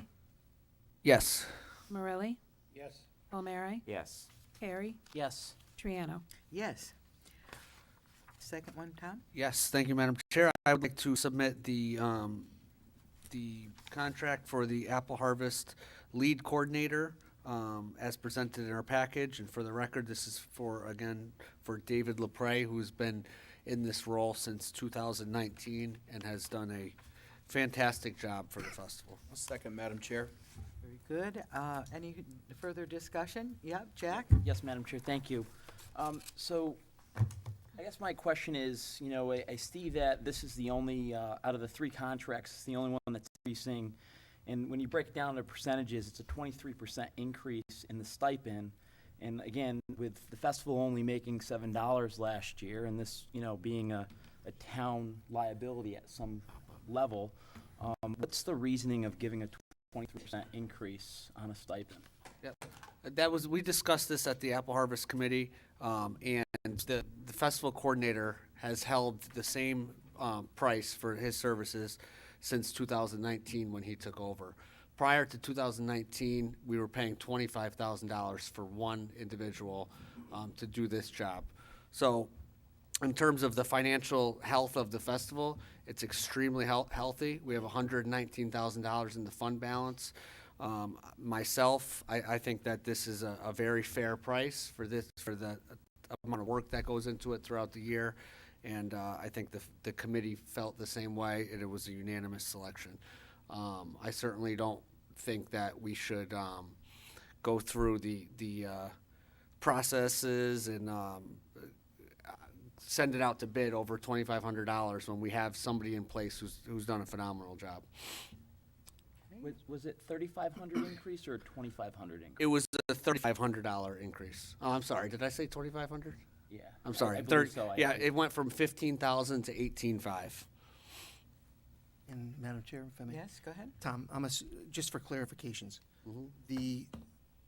the Apple Harvest Festival Committee, and Chris, to you as well, you've talked about this extensively. You feel as though this increase can be covered just like we've done in previous years? In other words, the revenue that's generated, your estimation with respect to the budget, you believe that you can cover this extra expense with the revenues?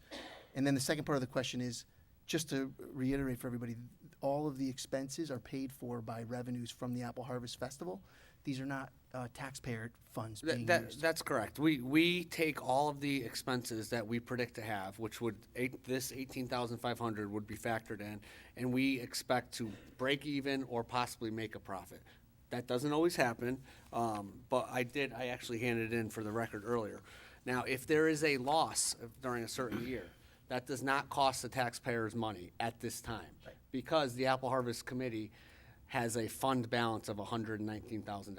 So if we lose, let's say we get, out of the 6 days, let's say we get 3 days of rain and we lose money. That's why we have the fund balance of $119,000. But to answer your question, absolutely. The festival coordinators' stipends is factored into every year's budget of the Apple Harvest budget. And just to put in perspective, last year, the 2021 festival, when it was, the weather did cooperate, the profit for that year was $34,295. So, just to elaborate a little bit more, just because the public obviously doesn't see this, for example, the fund actually was even healthier, but the year of COVID, the 2020 festival never happened. Right. We incurred expenses of $27,587. That was also taken out of the reserve. So, for example, that's a good case study where the festival didn't go on. Those funds were in reserve to cover any costs. It did not come back. And that's in the document that was submitted as well. You see it in minutes. And thank you, and Madam Chair, so for those reasons, I completely trust the board. I'll be supporting this. I know, I've seen Dave LaPrey. If anybody deserves a few extra ticks, that guy works day and night all year long and every day during the festival, 30 hours a day. So I'm happy to support the recommendation from the Apple Harvest Committee. Yeah, and you know what? As a committee, we'll look at it again next year as well. You know, we'll look at it, and if there's financial, if we go down a couple of years, we'll say, hey, what do we need to adjust? This is certainly a thing that we can look at every year. I guess my only concern is when only one out of the 3 contracts goes up 23%. And again, I know I served on the Apple Harvest Committee, and I just don't see any other options here. And again, if we have bad years going forward, this is a festival that I'd like to see go on for many years. You know, my son is 2.5, and you know, when he's 30 years old, bringing his child down there, I'd like to see the festival continue. And it's harder each year. And I was happy that Tommy stated that the booth fees weren't going up, but the booths aren't cheap down there either. So again, I just don't see how we could just give one contract a 23% increase. And for the record, I love Dave LaPrey too. This has got nothing to do with him. I think being, just one contract, 23% is kind of steep. So I'll be voting no this evening on that. Thank you. Is there anyone else who wishes to do? Yes, Jim? Madam Chair, I'd like to say that being behind the scenes there for a couple festivals in a row, excuse me, the level of work that's put into that festival is phenomenal. And also the consistency of the director is phenomenal. And to think that he would do that for less money than somebody did it prior to him is kind of crazy. And so for that reason, I think it's only fair that they raise his fee.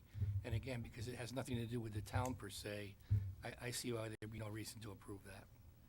Madam Chair, just for clarification, the sponsorship role is a proposal that comes from an external party, right? So the external party pitches to the Apple Harvest Committee what's required, correct, in order to do the sponsorship, and then the Apple Harvest Committee reviews it and approves it. Is that correct? Right. So that's a proposal, so if that person had requested additional fund, that would have been considered, is that correct? Right. Right, okay, so that was. Factor that in. So then the only other person is the assistant, and we're gonna hear next that the assistant is new this year? Correct. So, I think it's fair that the Apple Harvest Committee is recommending the standard rate for that position. And if that person stays in the role for a few years, like Dave LaPre has, and the Apple Harvest Committee feels at that time that an increase is needed, then I'm pretty sure you'll come back with a recommendation in that regard. So thank you. Actually, one quick question. Yes. If I remember, so the stipend is outside of the union control, even though he's a union employee, right? So we could go up and down. Absolutely correct. Okay. Right. Madam Chair, I Yes. just want to add some kudos to Mr. LaPre because he's there at, I think you can't talk about this without talking about the person. He's there at 6 o'clock in the morning, and he's there the same day at 11 o'clock at night. I mean, they're hard workers. This committee goes above and beyond, along with the volunteers that he has. So I agree. He's been doing it for 4 years, and I think it'd be, I don't know, silly not to ask for at least an increase in some of the hard work that he's done. He's proven himself that the festival's been successful, other than the year of COVID, of course. Very good. And there was, I'm sorry, mention it was requested, correct, Tom? In other words, the committee didn't just give an increase, there was a request for the increase. That's correct. Thank Yeah, the committee didn't just put this out there. Thank you. Okay, anybody else? Let's move this motion, and could we have a voice vote, please, Kathy? Chaplinsky, Absolutely. Del Santo. Yes. DiPaolo, Yes. Dietzick, Yes. Lombardi, Yes. Morelli, Yes. Palmieri, Yes. Perry, No. Triano. Yes. Okay, last one. Madam Chair, I would put forth the contract for the Apple Harvest Coordinator Assistant as presented in our package. This is going to be awarded to the only applicant for the position. It was posted internally on the town's internal job posting network to Laura Nichols, who worked in the Human Resources offices here in town. She was previously in the town manager's office. Second, Madam Chair. Thank you. Any discussion? Yes, Madam Chair, we've all worked with Lara in the past and previously, or many of us have, and couldn't ask for a better person who has great enthusiasm for all that she's done. So looking forward to seeing that carry into the apple harvest as well. And a real detail person, yeah, okay, is that it? Chris S. Chris, hi. And just before we take action on this, I want to offer sincere thanks to Julia Bardinelli. Yes. Dave has told us repeatedly that she didn't want to return. I did verify with her and myself. It is a lot, and unfortunately, she did not want to return, which is what led to the posting in the first place. But a huge thanks to Julia, her efforts, even before she was official in this position, helping with the website for many years before that. So, yep, just a huge shout out and thanks to her. absolutely. Yes, absolutely. Thank you to Julia. And hopefully this is just a rest for Julia. And hopefully Right. Julia will Try like that. that. I don't Get her involved know. again. I don't know. And one more thing to point out on this contract, Madam Chair, is that we did just clarify that the assistant role does report directly to the Apple Harvest Committee. Yeah, very We good, wanted to clarify that. very good. Okay, anything else? Madam Clerk, would you call the roll, please? Chaplinsky, Del Santo, Yes. DiPaolo, Yes. Dietzick, Yes. Lombardi, Yes. Morelli, Yes. Palmieri, Yes. Perry, Yes. Triano. Yes. That's it. Now we're going to get into new business, tax refunds.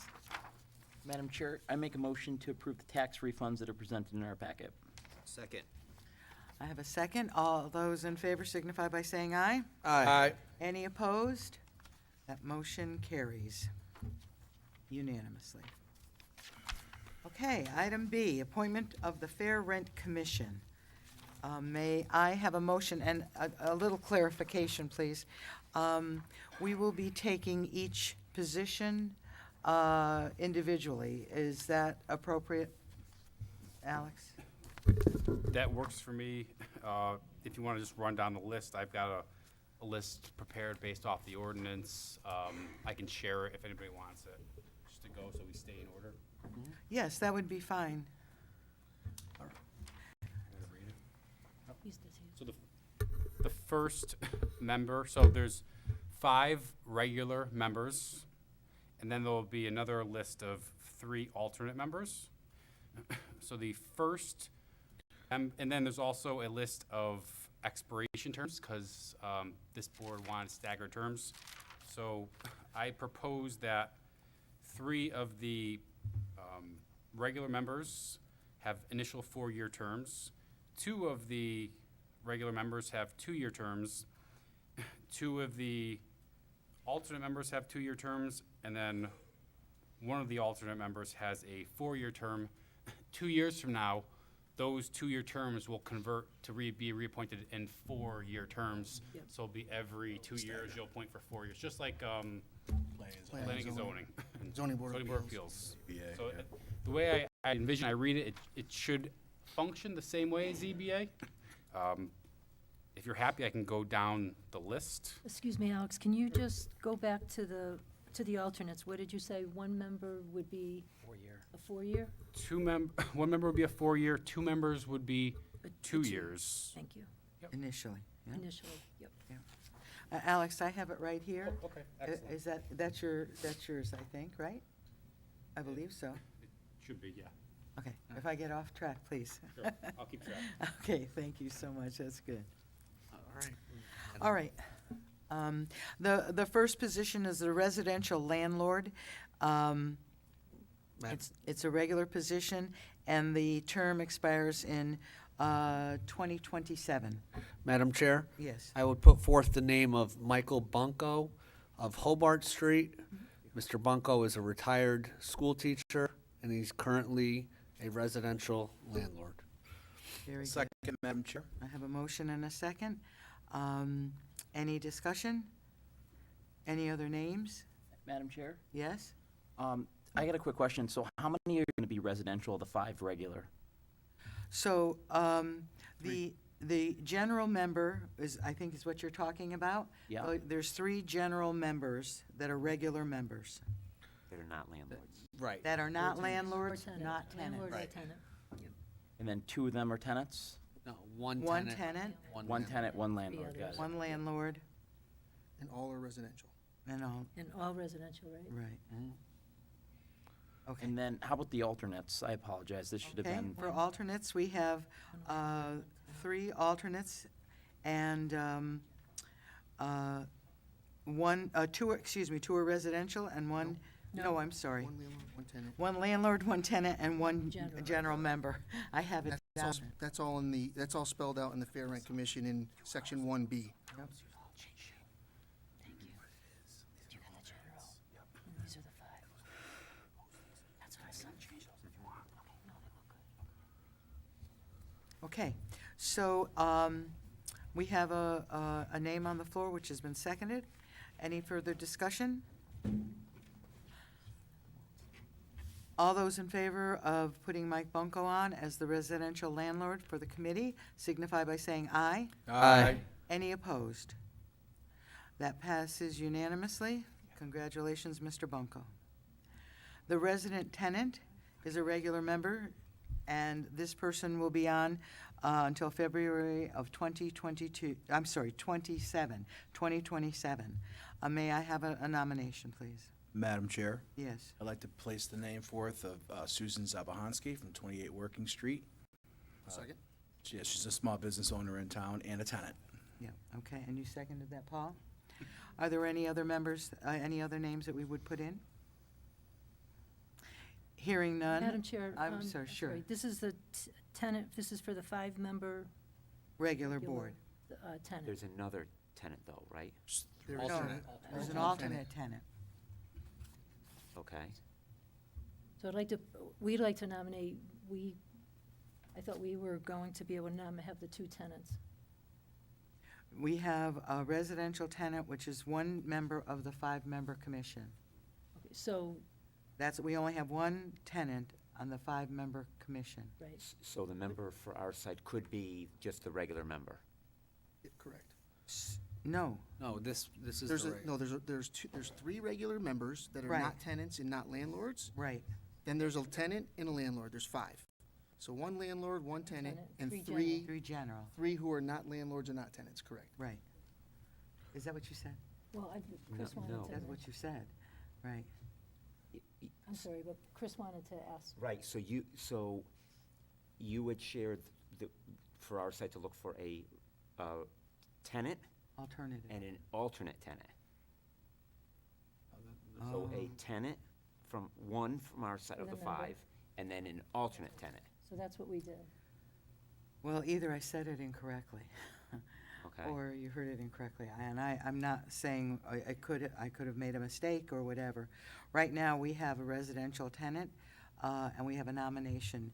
Did you want to put another nomination up We have for a that? nomination for a residential Certainly. tenant, too.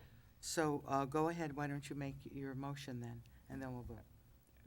We'd like to put forward the name of Christina Volpe. Yeah. Obviously, with her experience in planning and zoning, she is a tenant in town. And again, Yeah, trying to do no, what, No, I understand. so I'll make a motion. Okay? A second. Second, okay. And as I said, Chris, if I did say that, I'm sorry, I might have made a mistake. But it was my intention to say an alternate tenant and a general member. We have an alternate tenant, too. An alternate general Okay, Yeah. yeah, and a regular general. Victoria. right, right, yeah, I don't know if these two. right. All right, and certainly Christine Volpe is a wonderful person, and I have nothing against her at all. But, all right, so what we'll do in this, any other nominations? What we're gonna do in this situation is we're going to do a voice vote and go with it from there. So, Madam Clerk, would you please call the roll for a voice vote on this, please? Jablonski, Sue Zabahaski. Del Santo, Zabahansky.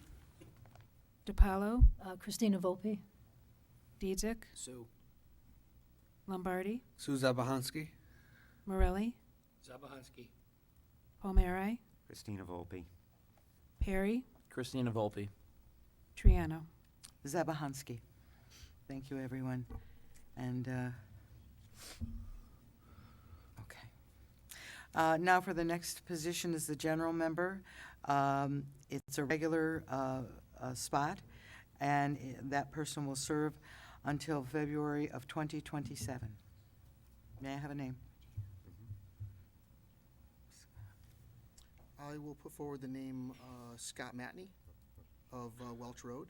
Scott's a practicing attorney, I believe in Farmington, also a Southington resident who's very well respected in town, should serve this commission well. Do I have a second? Second. Paul, could I have that last name again, please? Matney, 120 Welch Road. Scott. Thank you. Madam Chair, I'll put forth the name of Regina Coviello, 12 Beecher Street. Thank you. I have a question. I'll second that. Both. Thank you. Okay. Can we, this is for the resident role? This Can is for 3 general roles. Three Right, general. so can a person who's a tenant also fill this role? I think there were some. No. No, Okay.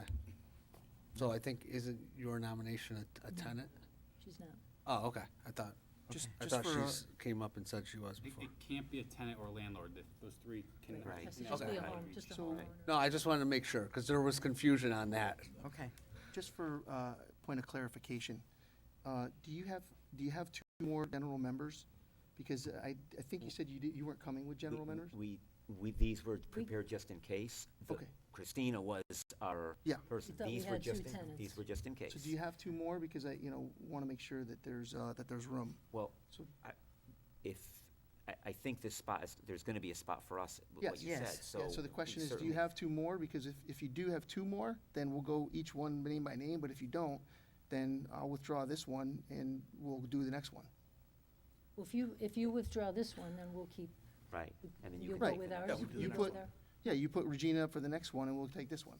That's what- So I'm wondering, right. can we take this one, because this is a 4-year term? 4-year term, though. Whereas you already have 2 4-year terms, then you take the 2-year term. I don't care. That's Yeah, fine. That's fine. That's okay? fine, Fine. sure. Okay, Okay. so why don't, if you withdraw on this So one, we'll we'll withdraw keep Scott. Regina. I'll withdraw this one, absolutely. Okay. Yeah. Is So I'm gonna Regina withdraw going to continue Scott. to wear the Yankee stuff? Oh.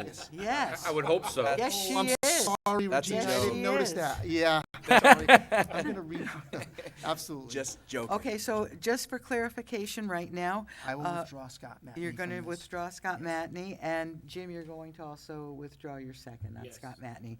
And so right now, we have Regina Coviello. Is that correct? Yes. For 2027. To 2027. It's a long time, Regina. You have to deal with it. Anyway, I'm sorry. So, all those in favor of Regina Coviello at this time signify by saying aye. Aye. Any opposed? I hear none. Congratulations, Regina. Congratulations. A general member, a regular general member for February 2025. May I have a name, please? Now I'll put Scott Matney up, 120 Welch Road. And it's a second, Madam Chair. Okay, very good. Any other names? Okay. So we have a name and a second. All those in favor for Attorney Matney signify by saying aye. Aye. Any opposed? Mr. Matney, Attorney Matney, congratulations. This is a general member again for February to 2025. May I have a name, please? Madam Chair, I'll make the motion for Bob Tonin of Ashwell Street, Bob Tonin. 100. Second.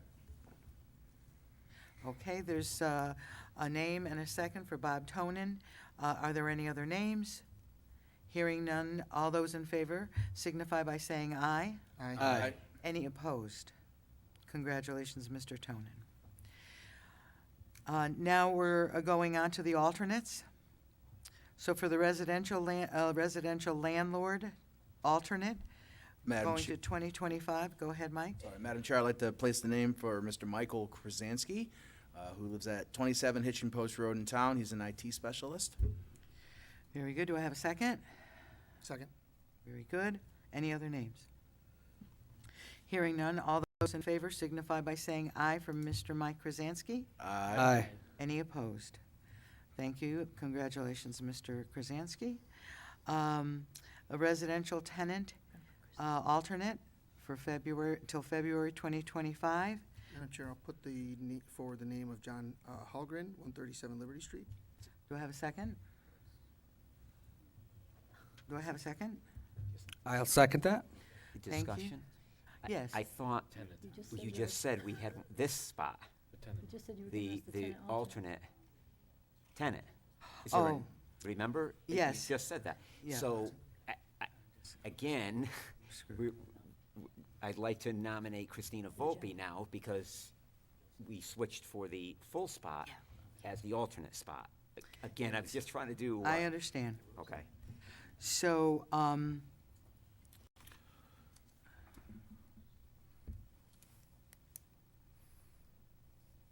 So we have John Hallgren and Christina Volpe. Was there a second on that, Madam Chair? Well, did we make a motion? I made a You motion. I'll yeah, second. so you're going to Yeah, I'll second it, so there's two names. I mean, it's a, And it's again, an I'd ask for eight-person. consideration. We really tried to work collaboratively on this and have the names. Okay.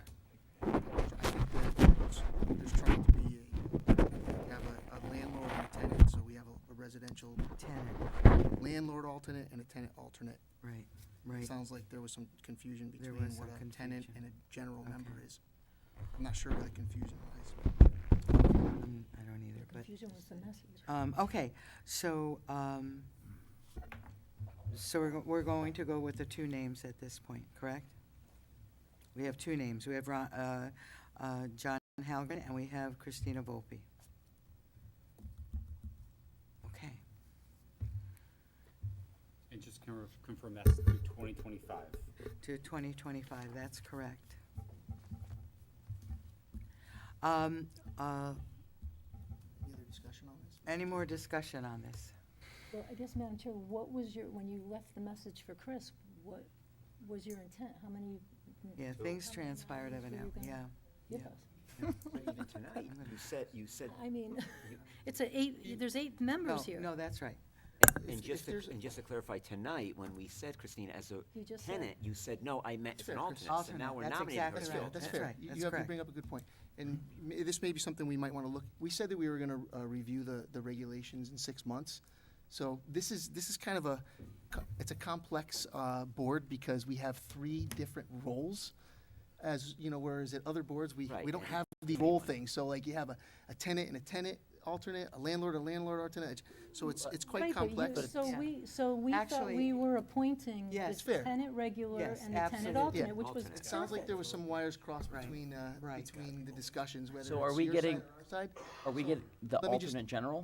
Just hang The on. intent was that there was gonna be 2 generals, but maybe what we could do is amongst us, let us have a quick discussion about whether maybe I should remove my nomination. Right. Yeah. Yeah. Okay? Is that just, And I'll remove my second. you guys are okay with that? Because I'm So- okay with that. Yes. I mean, if there was a miscommunication Yes, here, we it's an probably should make alternate, sure. Yes. So, Madam Chair, I'll remove my second. Thank you, just a second. We have to talk about that. Maybe we,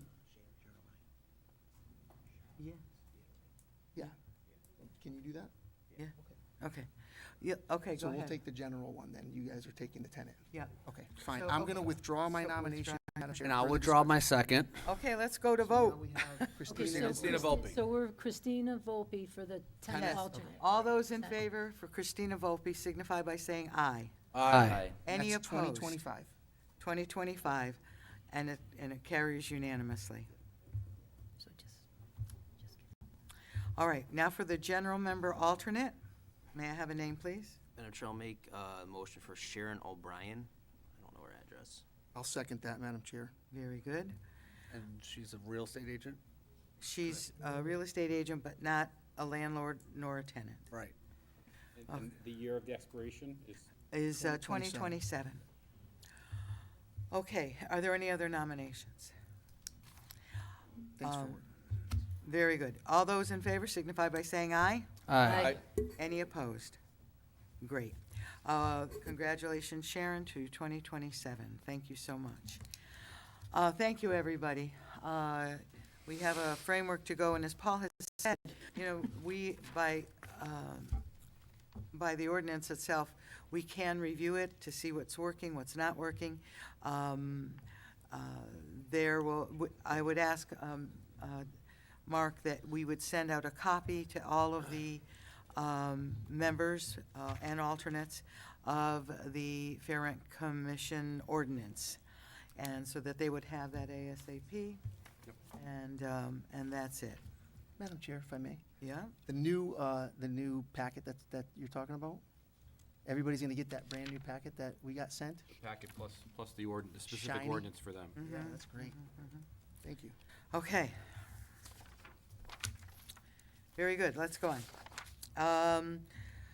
So we have more appointments. The Conservation Commission, Madam Chair, I hereby appoint Mark Dinder of Burning Tree Road to the Conservation Commission for a term expiring April 24. thank you. Board of Ethics, one member. Madam Chair, I'd like to place the name of Mr. Brian Callahan, Bellevue Avenue, here in town, a longtime member and former chair of the Southington Republican Town Committee. I'll second, Madam Chair. Okay, it is a Republican seat, so all those in favor signify by saying aye. Aye. Any opposed? Thank you. Excuse me, Madam Chair. yes. Mark, who was the person for the Conservation Commission? Mark Dinder, D-I-N-D-E-R, or excuse me, D-Y-N-D-E-R, Burning Tree Road. Thank you. Martin?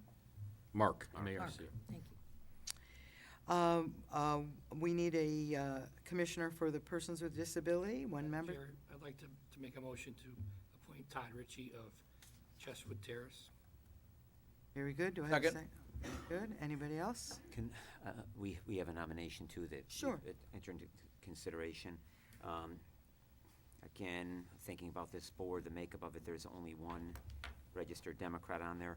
Candace Mazzarella, who had previously served, has expressed an interest to return. She would be the second out of 9 members, Democrat. So I'd like to put forward her nomination. She does work, aside from her experience on the Persons with Disability in Southington in the past, she's on the Council for Persons with Disability for state community colleges, so she does have experience outside of her town experience. Very good. Thank you so much. So we have I'll two- second that. Yeah, a second, right? So we have 2 names. One is Todd Ritchie, and the other one is Candace Mazzarella. So, Madam Clerk, would you call the roll? We're going to use a voice vote. Chaplinsky, Todd Ritchie. Del Sando, Richie? DiPaolo, Candace Mazzarella. Dietzick, Richie. Lombardi, Richie. Morelli, Richie. Palmieri, Candace Mazzarella. Perry, Candace Mazzarella. Triano. Richie. Thank you very much, everyone. And item number 4, Fire Commissioner. Madam Chair, I'd like to put forward the name of Kevin Daly, who's previously served as a commissioner, is highly respected in town, and did a wonderful job as a commissioner in the past. Looking forward to putting him on. Yeah, he was 15 years on. Yep. Prior, and he served 8 as chairman, so, Second, Madam Chair. okay. Any other nominations? Madam Chair, I'm going to put forth the name of David Zoni. So Dave's a former state rep in the 81st District. He's a former Southington Town Council member, as you all know. He's currently serving on the Sewer Committee, currently serves on Southington Drive-In Committee. I believe he's on the Seed Committee. And he's, obviously, you all know him very well, and he's served on a lot of committees. Very well qualified and has been vetted, by our town committee. Okay, thank you so much. There's a second to that also, I guess? I'll second. Okay, very good. Let's take our voice vote, please, for the Fire Commissioner. Chaplinsky, Kevin Daly. Del Sando, Daly. DiPaolo, Dave Zoni. Dietzick, Daily. Lombardi, Kevin Daly. Morelli, Kevin Daly. Palmieri, Dave Zoni. Perry, Dave Zoni. Triano. Kevin Daly. Thank you, everybody. All right, there's been a lot of controversy about the Fire Commission, back and forth. We've tried repeatedly to work with you guys, and we haven't been able to. The head of our party has called the head of your party on a number of occasions, and unfortunately, we were not able to find common ground. I believe Mr. Daly will be an asset to this community. He is a Democrat, and will work very well with the department and the commission. One of the things that is very important, and I want to just say, is that when the voters put us in, it was with an expectation. We ran on a platform, and we understood how important that to fulfill that platform is. We will continue to work towards the fulfillment of our promises to this town.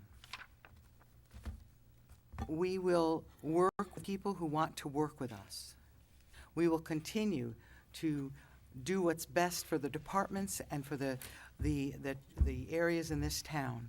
That's what the charge was when we won the election the last time. We take that seriously. It goes beyond politics.